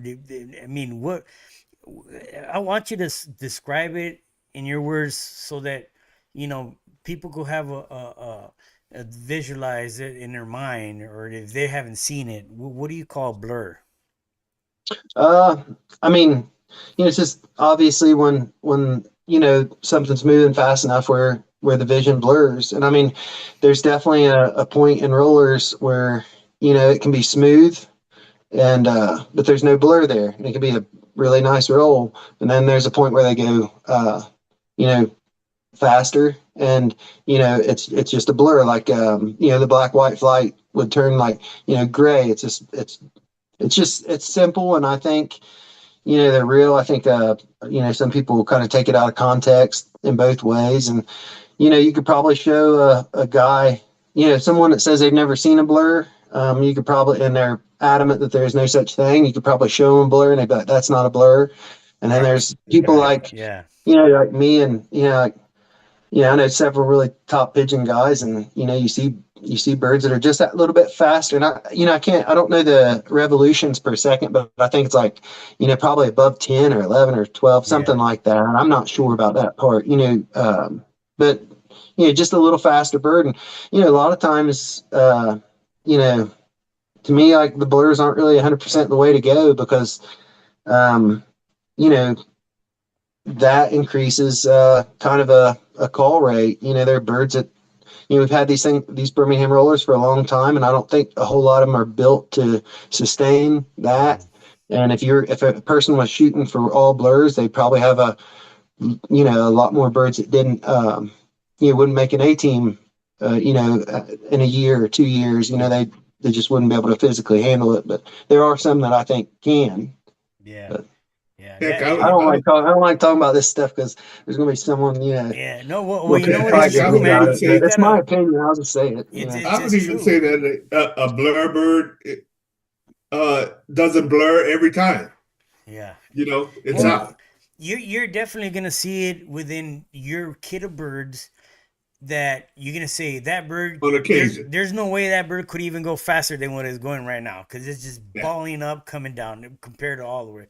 That's the way I look at it. You know what I mean? There's and you're gonna see it. Anybody in your that goes to your yard gonna point that bird out. You know what I mean? So yeah. So I mean that reminds me of a story. Rich Hayes was there. We were in Spokane, Washington, at I don't know if you guys know Ron Phelps, but Ron, Rich, and his brother Dennis, and there was a large group of us there. And Ron was flying a large group of birds, and he had 7 or 8 blacks in that kit. And I kept watching, and I was watching the kit, and I kept thinking, man, there's like 2 or 3 birds in there. It doesn't even look like they're dropping, but they're holding the roll, for a second. A second and a half, maybe. And finally I go over to Rich. I don't know if Rich remembers this. And I said, man, do you see those black birds in there that are like, damn? And he said, I see him. And I kept thinking, I need to stay around Ron's house for another 2 or 3 days, because I'm going home. But he had so many of them, But it's a good story, because that's back when Dennis and Richard and those guys were all, they weren't new to pigeons, I mean, they had been having pigeons, but I think that's part of where they got their start, Yeah. And so that was a long time ago. So those blackbirds you're talking about, there's a really good chance that, there's 100% chance that, my blacks are related to them. But those actually individual pigeons could be, great, And like you said too, like, if those birds don't got the physical condition, man, you got to watch those birds, man, because if they just happen to start eating less because they're tired out more than the others and they ain't getting enough feed, those birds will lose their control on it. That's how fast. Yeah, you ruin them. Yeah, for sure. You gotta. They're a gem, and I think you got to learn how to keep them, well conditioned. And then condition is a big plus in this hobby. I mean, we don't know how to condition these birds, man. That's what we gotta focus on at times. But I wanna get a little bit into the subject of judging. In I feel that's very important, and I'd like to hear some of your points in the judging. I know that you started to go out and judge a lot, and you judge a lot of good regions, good regions. And what are you looking for in a kid of birds when you go out and judge a kid of birds? I think the main thing is just understanding the standard, and just, using that without bias. So it's really not about what I think. I basically have to call breaks how, I'm supposed to call them, and give multipliers based on the way that I interpret that. And I think the MBRC and the World Cup could do a little bit better, probably clearing up some of the points of contention on what breaks are and where the multipliers are and stuff like that. So as far as like what I do, I try to do what the rules say, without bias. Now, as far as what I feel, like the way I think it should be, it's kind of two separate things, and I'll get into that a little bit. We'll get into that. I would like to Yeah, hear I'll get into that. man. Might ruffle a few feathers, but it is what it is. Well, let's hear it, man. I want to hear it. I think if the kits that win regions and win competitions aren't the best kits, don't have the best rollers in them and doing the best, then there's something wrong with the standard or the judging. And I think for the most part, I think we're there. I think we're doing good. But I do think that there's almost like this little bit of a loophole that people want to hang on to. It kind of drives me bananas. It's the break being just like, like that was a break. Two birds went together. Score that as a 2. No, I mean, they got to go enough duration to where you can evaluate what they're doing. And, I think, a second or 10 feet is probably good enough. But that kit has the ability to rack up a lot more breaks and a lot more points than a kit going twice as far. And so if people aren't using the multipliers right, then you can almost have an advantage with birds that look to me like I wouldn't own them, because they're like tumblers to me, And so there's like kind of that line. I think as long as judges use the depth multiplier, with a spread, and I think they go too far with it. If 1 is 10 foot and 2 as a multiplier is 60 foot, you're really devaluating 20 to 10, because they're down here. So there's only like a tenth of a difference, and a tenth of a point on a multiplier of a bird that went twice as much depth. Do you understand what I'm saying? So 10 foot's a little too short, 20 foot's good, 30 foot's better, 40 foot's better than that, 50 foot, I mean, when are we going to see it? Yeah, I'm not saying it's never been seen, not out there, but if we do, we give it that'd be we got to stop it somewhere, because we can't just keep raising that multiplier, because if 2 was 100 foot, you're totally devaluing, those birds that are more likely where they're at in that spectrum of 10 to 30 feet. So I think 2 should be closer to probably 30 or 40 feet, because a 1.0 would be a 10 foot, 1.5 would be a 20 foot, and 2 be a 30. Well, then you're getting enough separation where if there's a kit going twice as deep as this one, you're seeing it on the scorecard. Right. It's not up to me to determine all that, but I do think, you got to use the mathematical, look at the math of it. You got birds physically rolling twice as much, and they're only supposed to get like 1/10, where if you look at like the 11 bird, 10 foot is 1 point. They go 20, they're rolling twice as much feet, they get double the score. If they're 30, they get 3 points, that's 3 times the score. But on the 20 bird, it's 1.0, and you get double if they can roll. Some people are saying they should be 60 foot, should be a 2. Well, they have to roll 6 times the depth to get double the score. I don't agree with that. Yeah. I do agree with like England, probably more on like the quality, because I don't think quality is as subjective as what there shouldn't be that much of a spread. Again, this is my opinion, and people, I might change it, but from a proper roll, and that's all we should score, to something that's better, I don't know that there really should be twice as much improvement, twice as much scoring, because when you're averaging out kits, there's usually not that much. I mean, I've seen some loose judges, scoring birds where, they're open and maybe switching axis and stuff like that. I guess if you're doing that, then you give them a 1 and give some birds a 2. But to me, I think the quality should be a little tighter, and I think quality should be as much about the breaks, because you could have 2 kits, one kit that hit a real clean, hit the wall 10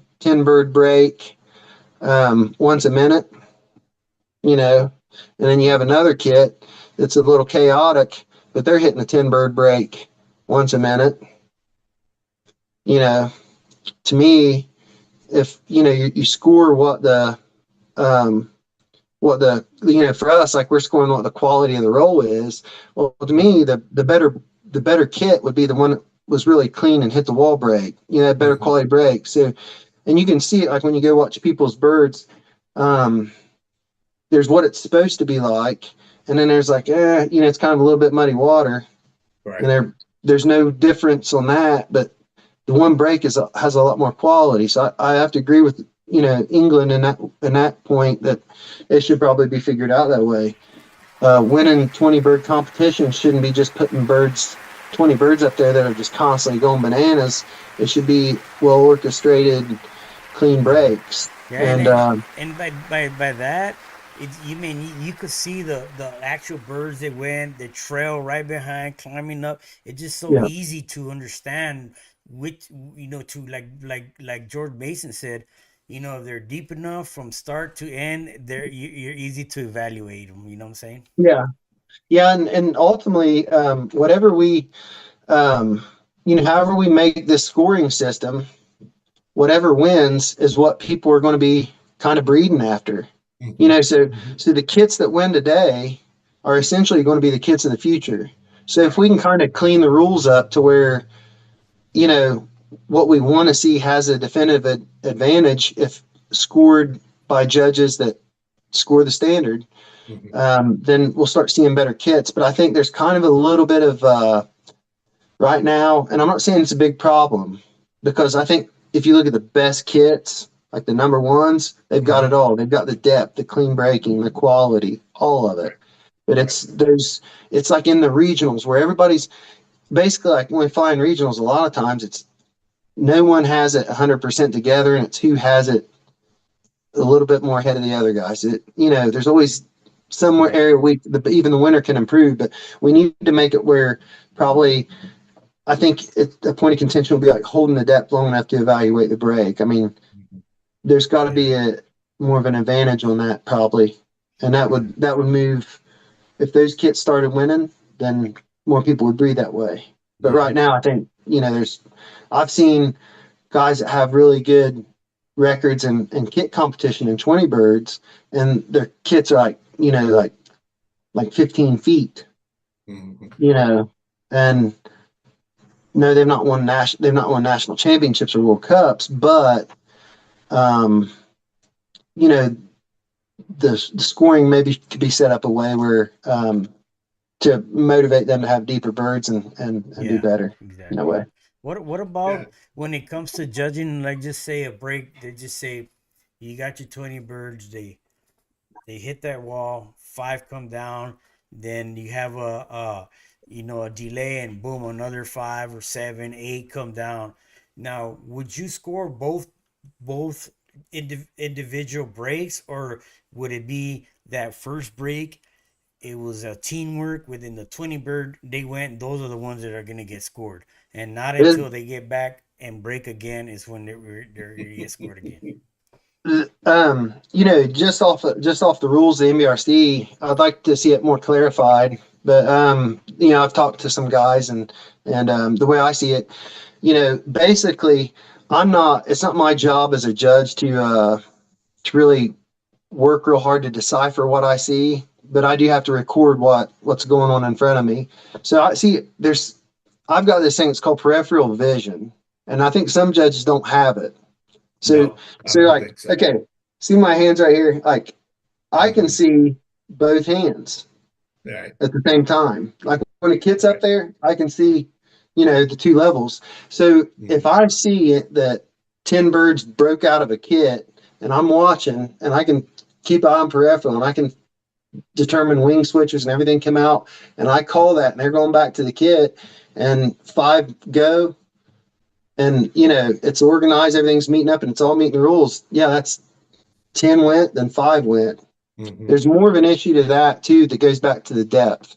All right, so if you look at the way that I'm saying versus some people would say, they don't have they don't have peripheral vision, so they can only see this, and they're looking at that. They can't see both of them at the same time.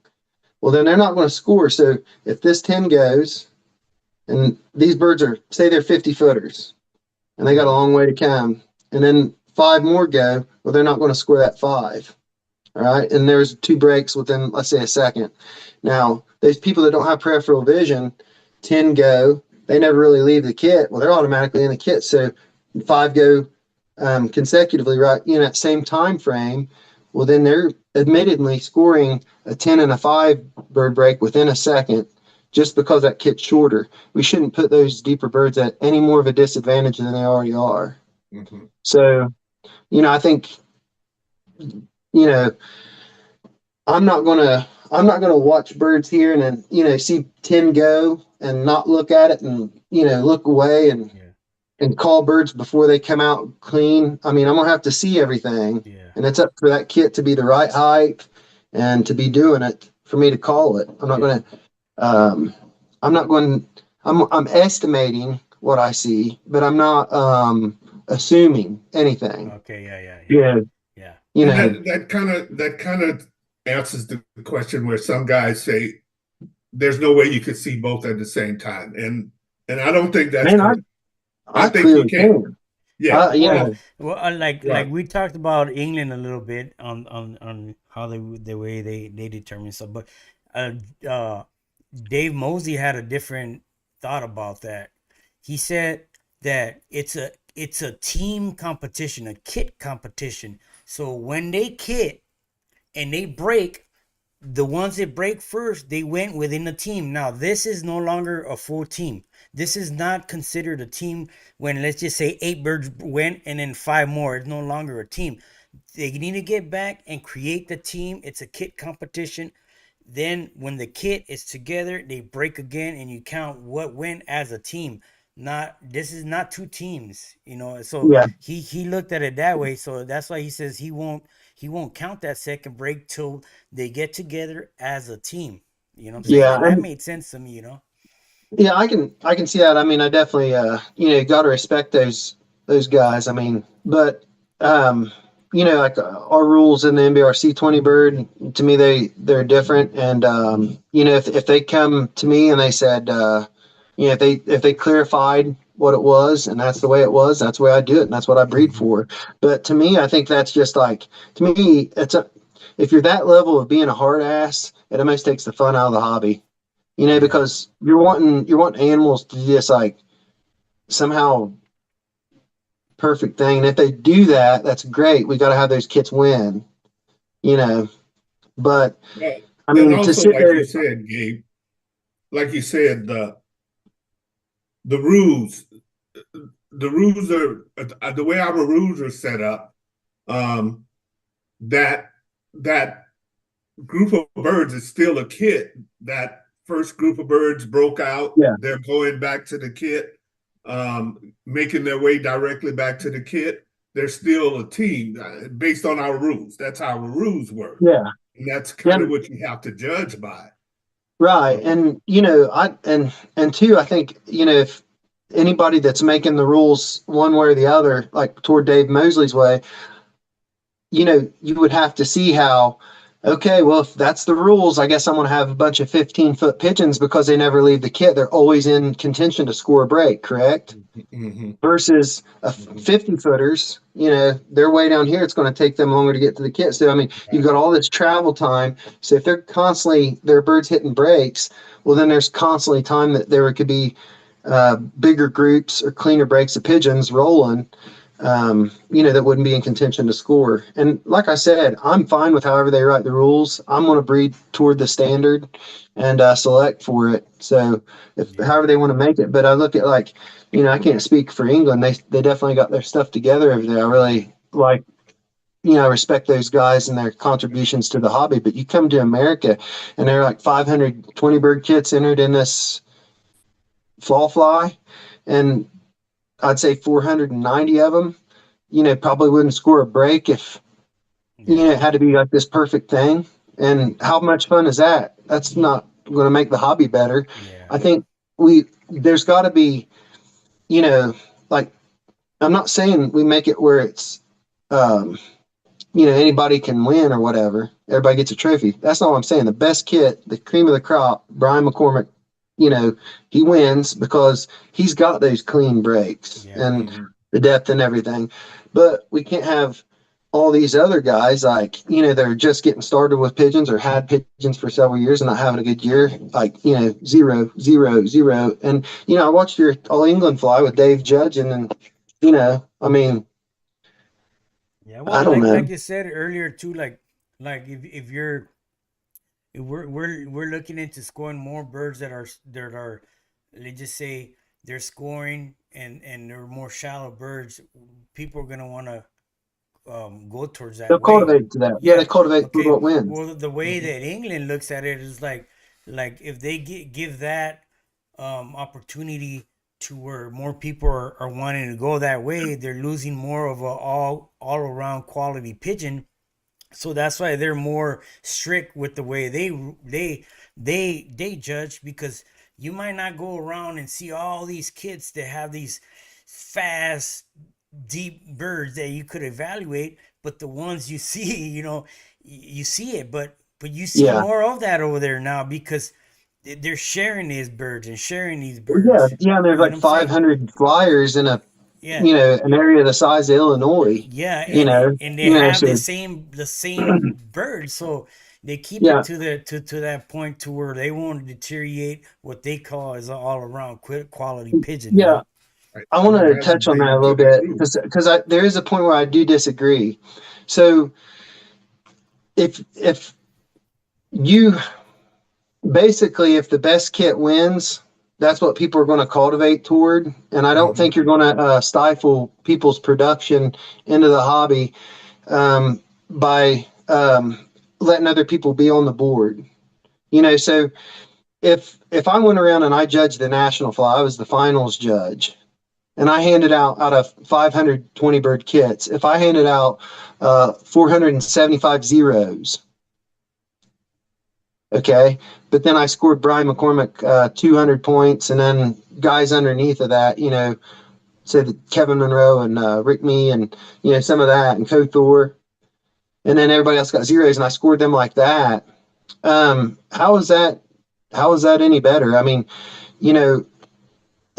if a zero is on a scorecard, it doesn't really say a whole lot about what you saw. So you got to kind of fill out a scorecard by the way of what you see. So if you see, breaks that aren't perfect or breaks that aren't quite as deep, but they're scoreable. I mean, we're trying to separate, like those 500 kits, there'd be, first through 500, and everybody, when you look at their scorecards, you can kind of have stair steps it all the way up to the best. Now, by scoring these guys all the way down from 500 to, 400, by scoring them, you're not making the competition any weaker. By documenting what you saw. That's my opinion on it. I just think, you kind of, you got to have a scoring system in place where the best win, and everybody else gets evaluated, and when they look at their scorecard, they have a way of improving. And I think there's things, a lot of things that England definitely gets right. I mean, they cultivated this bird made magic happen, and I'm very thankful. Tony Atum says, are you giving free points away if the breaks are not correct? So, I mean, if the breaks aren't correct, then they're not correct. You don't score them. But what do you call correct would probably be by the standard, Yeah. So, and I think he's like a true believer on focusing on the break finish from start to finish before scoring another break. I mean, so yeah. I definitely have respect for him and his opinions. Just mine's different. So I mean, if I'm watching this 20 bird kit and they're an ideal 20 bird kit, scoring them, I've already made the point a couple of times where, like, according to the way that those birds have to be back to the kit, you're automatically giving an advantage to shorter pigeons. I mean, maybe we won't recognize that, or maybe we will, but I mean, that's a fact. Also, if a bird, if a single bird comes out of there and is making its way back up the kit, and it was never an outbird, even if it was, whatever, and then and those 19 birds just hammered, why do you not score that? Yeah. Well, I mean, that's one of the things about judging. Judging is, to some extent, a little controversial. Well, maybe yeah, one because because the rules, you have to judge based on the rules. I mean, that's the bottom line. But a lot of people don't. Say. And like you said, Gabe, the rules also need to be, some things need to be made a bit clearer. Yeah, and that's the first of all, that's the side I'm on. I think they should be clear, but to where we don't have these debates where there's not two different sides, right? To where you don't know how you're going to get scored if a guy walks in your yard. Now, I'm a good bird man, and Tony's, we know he's world champion. I feel like if we were sitting side by side watching breaks, we'd call breaks the same. Right. I don't think there's as much. I think it's more of the debate lies in analyzation more in what we're actually seeing. Right. I think I'm trying to talk one side, they're trying to talk another. If one bird, 20 bird kit, one bird rolls 5-10 feet out and is going right back to kit, and you see the best hit the wall 19 bird break you ever saw before that one bird went back to kit, is that not a break? Right. There you go. Well, there you go. I mean, I wonder what other people would say about it, because that's a darn good explanation. I'd like to know if you wouldn't score that 19 birds because there was one bird out. That seems pretty harsh, because that would be a beautiful thing in the roller world to see, a beautiful 19 bird break. And then, but if you would score that, well, then you're on the side of, well, if 10 birds go and you call that and they're making their way up, and 5 go, you got to call that. Right. You can't discount this 5 bird break because you had a 10 bird before it and a 1 bird. So, I mean, I don't know. I mean, like I say, like Tony just said right now, he says, a bird out is one bird, though. But he says rules state in unison and to collectively follow through the break to complete the finish. If your eyes are off the break, what justice are you given? So I use peripheral vision. I can clearly, I can see, I can watch 10 birds break and pick wing switchers, keep an eye on the kit and watch them go back. I mean, I don't have any form of issue with that. I think that's one of those things. It's more about almost, like communication about it rather than us watching it. I mean, it's just like, that'd be like saying, like in sports, how can a guy dribble a basketball and, be looking at the rim and throw a pass to a guy on the corner for a 3. I mean, you're seeing the whole court, so I mean, it's just that way. I think people's vision can be a little different. Walking down the beach and seeing a bunch of girls in bikinis, you ain't gonna stare at them. And with your old lady, you're walking straight ahead. But not everybody has that ability. That is something that needs to be made clear. Peripheral vision is not something, because with that peripheral vision, there's some focus there that you have to have. That takes focus, and not everybody has that.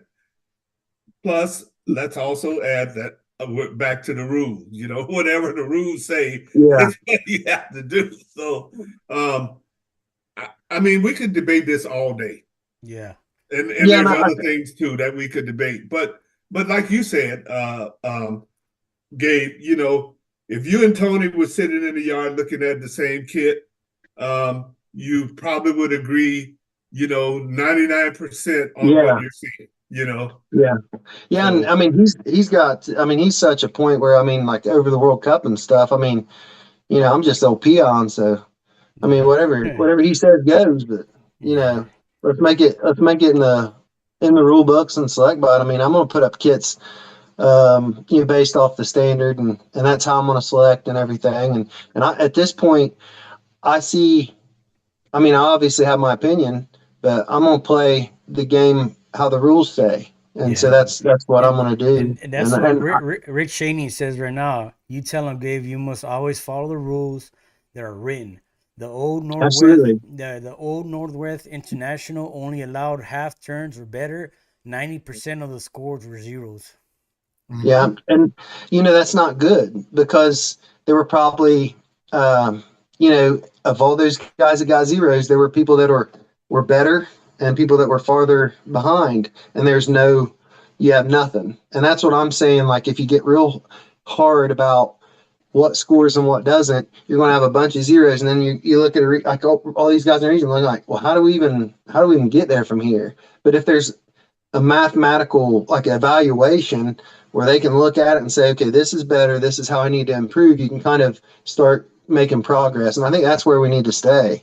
Yeah. So, But you how, know, okay, give us but that clearly shows how we evolve yeah. because, like Rick said, at a time we judged a different way from the way we're judging now, and I suspect at some point in the future that we're going to evolve from where we are now. Yeah. And, yeah, and clearly, we do need to because we're always talking about it. Yeah. yeah. I think, if we were at a point where the best, the top kits weren't the top kits, like if we Mm-hmm. watched all the top kits and it just didn't seem right, then we would have to change the rules, Right. Right. but I think right now we don't really have to change the rules. I think what we need to do is probably just clarify the issues. Clarify. I mean, where it's, you know, you got guys that see things two different ways. And I mean, as far as I'm concerned, there's a lot of people on each side. So Yeah. it doesn't matter to me if the way I see it, if that's, the wrong, what way they go against, it's not going to hurt my feelings. I'm not going to take my ball and go home. I'm going to still fly birds. I'm going to try to, How I'm going to how put how that try. would you how would you determine Right. um giving applying the multipliers on the total score of 20 minutes within the 20 bird break, or whatever from 15 20 birds they have. But how would you determine your call on what's your depth going to be, your quality? I mean, how would you give that to the performance that a certain kit gives you? Just, you know, basically, for me, I wanted to kind of have like a set, parameters in my mind where I knew, um, like before I went into judging, based off of what I saw, I kind of had a idea what number would be. So, I just went off of what the rules, kind of said in the way that I interpreted, and then talked to, guys that had experience in it. And the way I did it, I broke down the quality, because quality was basically the quality of the roll in, in the during the break.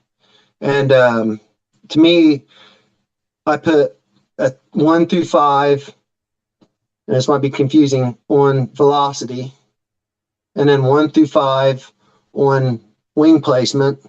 And that made, you add those two fives together, and that makes the 1.1, 1.2, and it wouldn't necessarily matter where they go. So if on a scale 1 to 5, if I gave that kit a 3 on speed out of 1 to 5, they get 3 for speed. And then the wing placement, if they were out like this and kind of loose, then, that'd be like a 1, barely minimum scoreable. As they come up and are tight, that'd be like the 5. So I just kind of, average what I see in depth, what I see in quality, and I associate it with numbers. That way, if I go to this guy's house and his birds are a little faster and a little tighter, he gets a little higher multiplier. These birds are a little deeper, they get a higher multiplier. I think one thing I don't necessarily care for is when people stack the the multipliers, basically, and you see it a lot, like, kit will be like 1 2 1 2 1 4 1 4, like they put them the same. And I think really if they're deep, they should get, just because they're deep doesn't mean they're high quality. Maybe they are. If they're a 1 7 and a 1 7, that means they're really deep and really high quality. But I think we should kind of use that spread to determine it. And I know for me, before I go out to judge, I basically have kind of that chart and wrote down, so that way as I'm judging it sticks by that. And after I score all those breaks, I'm really evaluating as the breaks are going on, the footage, the quality, the wing position, to where I can kind of get it into one set of numbers. So if there's birds in the break that are 30 foot and 10 foot, and most of them are 20 foot, and that I would average that at 20 foot, and then I go to my multiplier and be like 1 4, Yeah. It just some people say that going further to 1 7, they gotta be extreme birds. But I think that should be a easier way to do it than going with the multipliers too high. Like it's too, like you say, it'll be too far apart. Yeah, I mean, I'm not afraid to judge a kid or judge a region, because I know that no matter what the scores are, the best kid's going to win.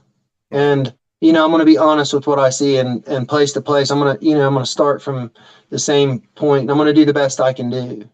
Now, as far as like my personal breakdown on everything, I mean, I learned, unfortunately, that when you go to judge a kid of pigeons, you're better off to not really talk a whole lot about how you do it and why you do it that way, because people will use that against you. So when you're in their yard and you judge their kit and they're the winner today, you're a good judge. But when you go on around that region and a week later you score a guy double their score, well, then they're nitpicking what you told them, and they're thinking that's why, that little bit that they disagreed is why they lost. So like an example, like if I judged Tony's region and I went to Tony and he was number 1, and then I told him about how I judge breaks, and that's the way in the MBRC, that's the way that's the way I feel like the rules read. And then I get to, Jeff Myers, and Jeff doubles his score. He's going to be like, he's probably calling those,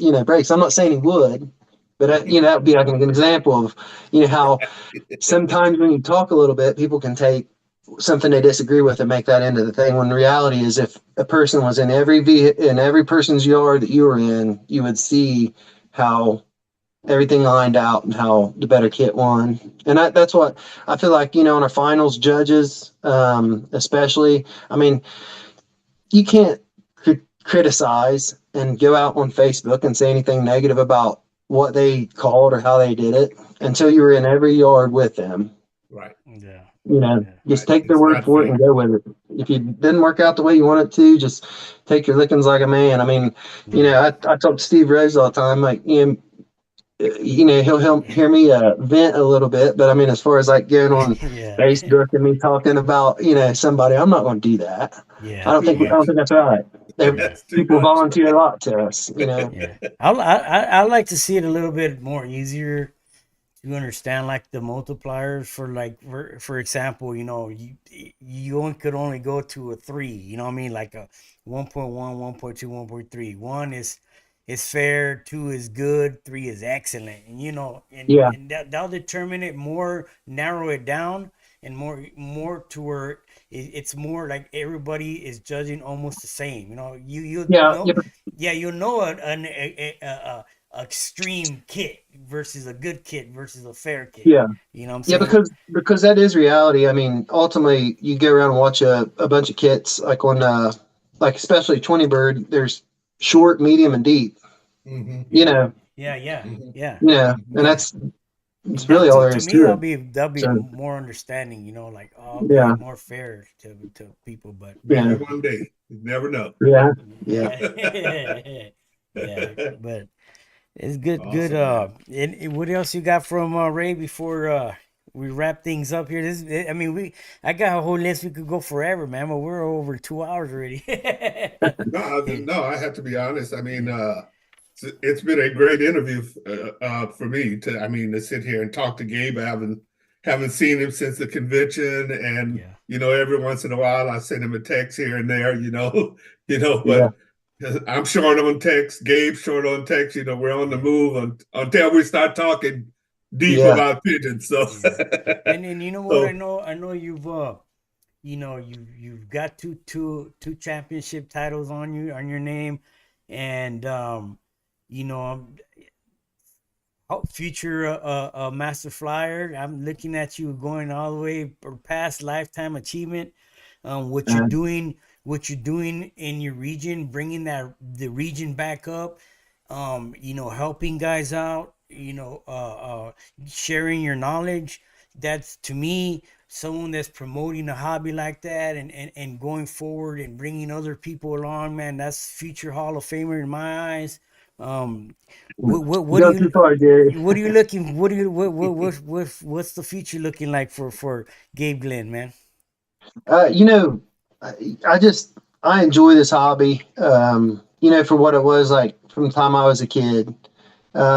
Just basically finding something to be optimistic about in your backyard, like where you're just enjoying the birds and being able to share that with people. I mean, that's the most important part. I mean, I don't think it takes a whole lot for people to, if they're around me, they see the camaraderie and just trying to get better birds in our area and stuff like that. That's the big thing. So that's what's most important. If you look at all the things about the hobby that I like, I mean, I just like the pigeons in general, and then you can fly them and they put on a performance. I mean, that's icing on the cake. And then, also the friendships and, stuff you can get out of it. That's most important.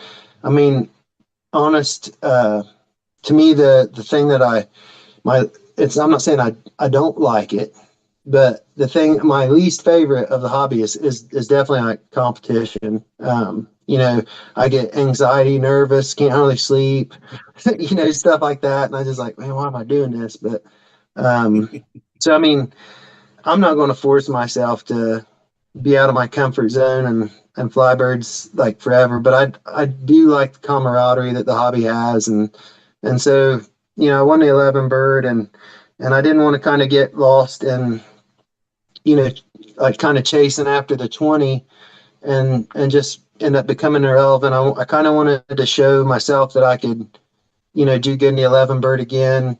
And so that way, if I focus on the 20 and I don't do real good in the 11 or the 20, I mean, at least there's something there that, I can look back on and it kind of gives me peace of mind. But, I'm probably going to, raise birds with more like 20 bird,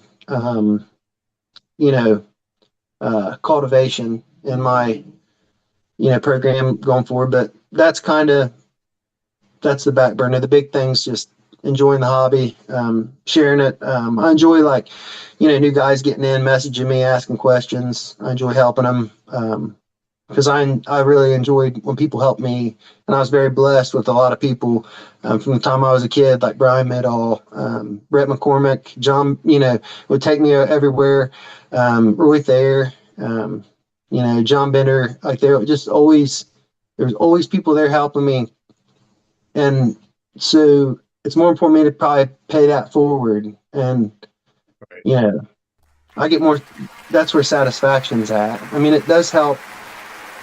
When you do good in competition, I guess people kind of, I could be the exact same person with the exact same ideas and thoughts, and if I never won a competition, people would think I'm full of malarkey.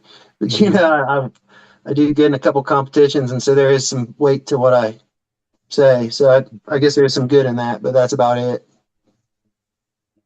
Well, I think both Jerry and I, like we said last week, we're both amazed about your region, and we know the reason it's that way is because you guys share between each other. You have fun. Yeah, we got good And chemistry. yeah, We're friends. A lot and of you good friends. share good pigeons with each Yeah. other, and I think ultimately that makes the region better. And personally, I think it's fantastic. I love it. I like to see every region that way, because it's not only the competition, it's the fun of it, the fun of enjoying it, So Yeah, congratulations to you guys, man. People they always talk about the good old days. Like, man, those are the good old days. And like I know, like deep down, I'm amazed. Like I look at like the year 2024 and the convention, and doing decent competition and stuff like that, and like how much improvement we've made in our club, and talking to new guys that are excited about getting into birds and stuff. Like, I mean, these are the good old days. Like, to me, these are the good old days. I mean, I was just about to say the same thing, Gabe. yeah, these are the good old days. You know yeah, what I mean? And I sometimes I almost have to pinch myself. I mean, my wife loves me, my kids respect me, both my parents are healthy. My dad and my cousin John and like Brett McCormick's been around, like guys that are influential in me, like getting started in these pigeons. Like, these guys really believed in me when I was young and put time and invested. Like, they thought I was going to be something. And in a way, when I got back into birds, I automatically had that kind of pressure on me where maybe I put a little bit of it on myself, but guys thought I was going to really do good. And so that made me, I never want someone to be wrong because they believe in me. That inspires me to do better. And so I think that's what's, I do have drive, like sorting through birds, understanding these rules, like the extra thought and stuff I put into it. I mean, it doesn't just come out of nowhere, but it probably comes from that. But ultimately, just enjoying this hobby is the future. What I want to do. Right if on. more good things come, great. If I've hit the peak of my career, man, I've been blessed, and that's been great. So this is what it is. Right on. Well, any last words, man? Word of advice for those that looking forward to be on your level, man? That you're climbing the ladder, man. I mean, what do you got to say to those guys, man? I just enjoy the journey. That's what John always told me. Enjoy the journey. You got to enjoy, getting out and the steps that it takes to make improvement. As you can't just have be suffering and hoping to get improvement. You got to enjoy every step of it. And I truly do. I mean, I wake up and it's daylight and I can't wait to drink coffee and go out and fly birds. And, these breeder pairs and all this stuff that I'm doing. I mean, I really enjoy the journey. And I think, I'm just the beneficiary of probably just enjoying it, taking it to a higher level of seriousness. I mean, a lot of people probably aren't as serious as I am into these things, but I don't know. That's probably about it. But it was something I thought I couldn't really ever figure out, and it was funny. And I figured I'd throw this out there because it's just something that kind of perplexed me a little. I was talking to Rich Hayes, and I had this Cockbird 969, and I told him, I was like, man, all these really good birds are going back to 969. And if you look at like basically all the birds I put in the kit box go back to 969. They're high propensity to roll, and the kitting and stability in them is great. They just got a lot of really good attributes. And I was telling Rich that, and he was like, huh, that's weird. And I was like, what do you mean? He was like, well, he's out of 2440 in 2018. And, I thought they were pretty good. They're the Hoochies, but he said, I saw him to a guy in, I think it was New Mexico.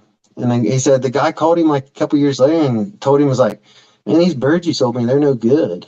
And Rich was like, what? And the guy's like, yeah, man, they're no good. And I thought that was crazy that the guy had the parents to my prolific producer. And he says they're no good. Now, about the only way you can make a little sense of this is Rich said, the guy worked a lot, so he didn't really have the time to fly the birds. And really work them, and that's a big part of it. So maybe that's part of it. But isn't that bizarre how that can happen? Yeah. Think about make that make sense. Yeah. But I want that out there last thing. But well, I want to say thank you for being here, and everybody who's watching. I hope you enjoy this episode. This is our last episode for this year, 2024. We want to go strong next year. So, I mean, accept the invite, please. I know it's nerve wracking, but once you're on here, man, you look at, man, we're 2.5 hours, and we're enjoying it here, and I bet everybody out Yeah. there is enjoying it. Yeah. So we need It wasn't. Yeah. yeah, we need your help, and plus it's something good, man. I mean, I got a whole bunch of interviews on the Patreon. I'm gonna put them out on here. On I don't know. I gotta figure out something with the Patreon too. I don't wanna continue it no more. You know, I want it to be where everybody gets to watch everything, and if there's a way that someone could kind of get with me, and to where if we have a project, we could help each other out, and get it to where we have the funds to do it. That'd be great. You know what I mean? But you know, I want to help everybody out as as much as I can. We got the convention coming up in North California next year. That's gonna be great. Right. We got words out there. You know, I know the World Cup champ's gonna be there, Hannes. So it's gonna be good. It's gonna be we got Philip McKenzie from England. Is gonna travel all the way from England, coming over here. So hope to see you all, and I wish everybody a great New Year, and I hope everybody's keeps the passion going strong. You know what I mean? But cheers and happy New Year's to everybody. Yep. Happy New Year. And like Jerry said, almost everybody that comes on initially is a little nervous, but it's not that kind of process, Yeah. I definitely. Reason. Yeah. It's definitely not my cup of tea, but I'm glad I did it. Yeah. All right. Peace out, everybody. Thank you for joining us. Thank you. Happy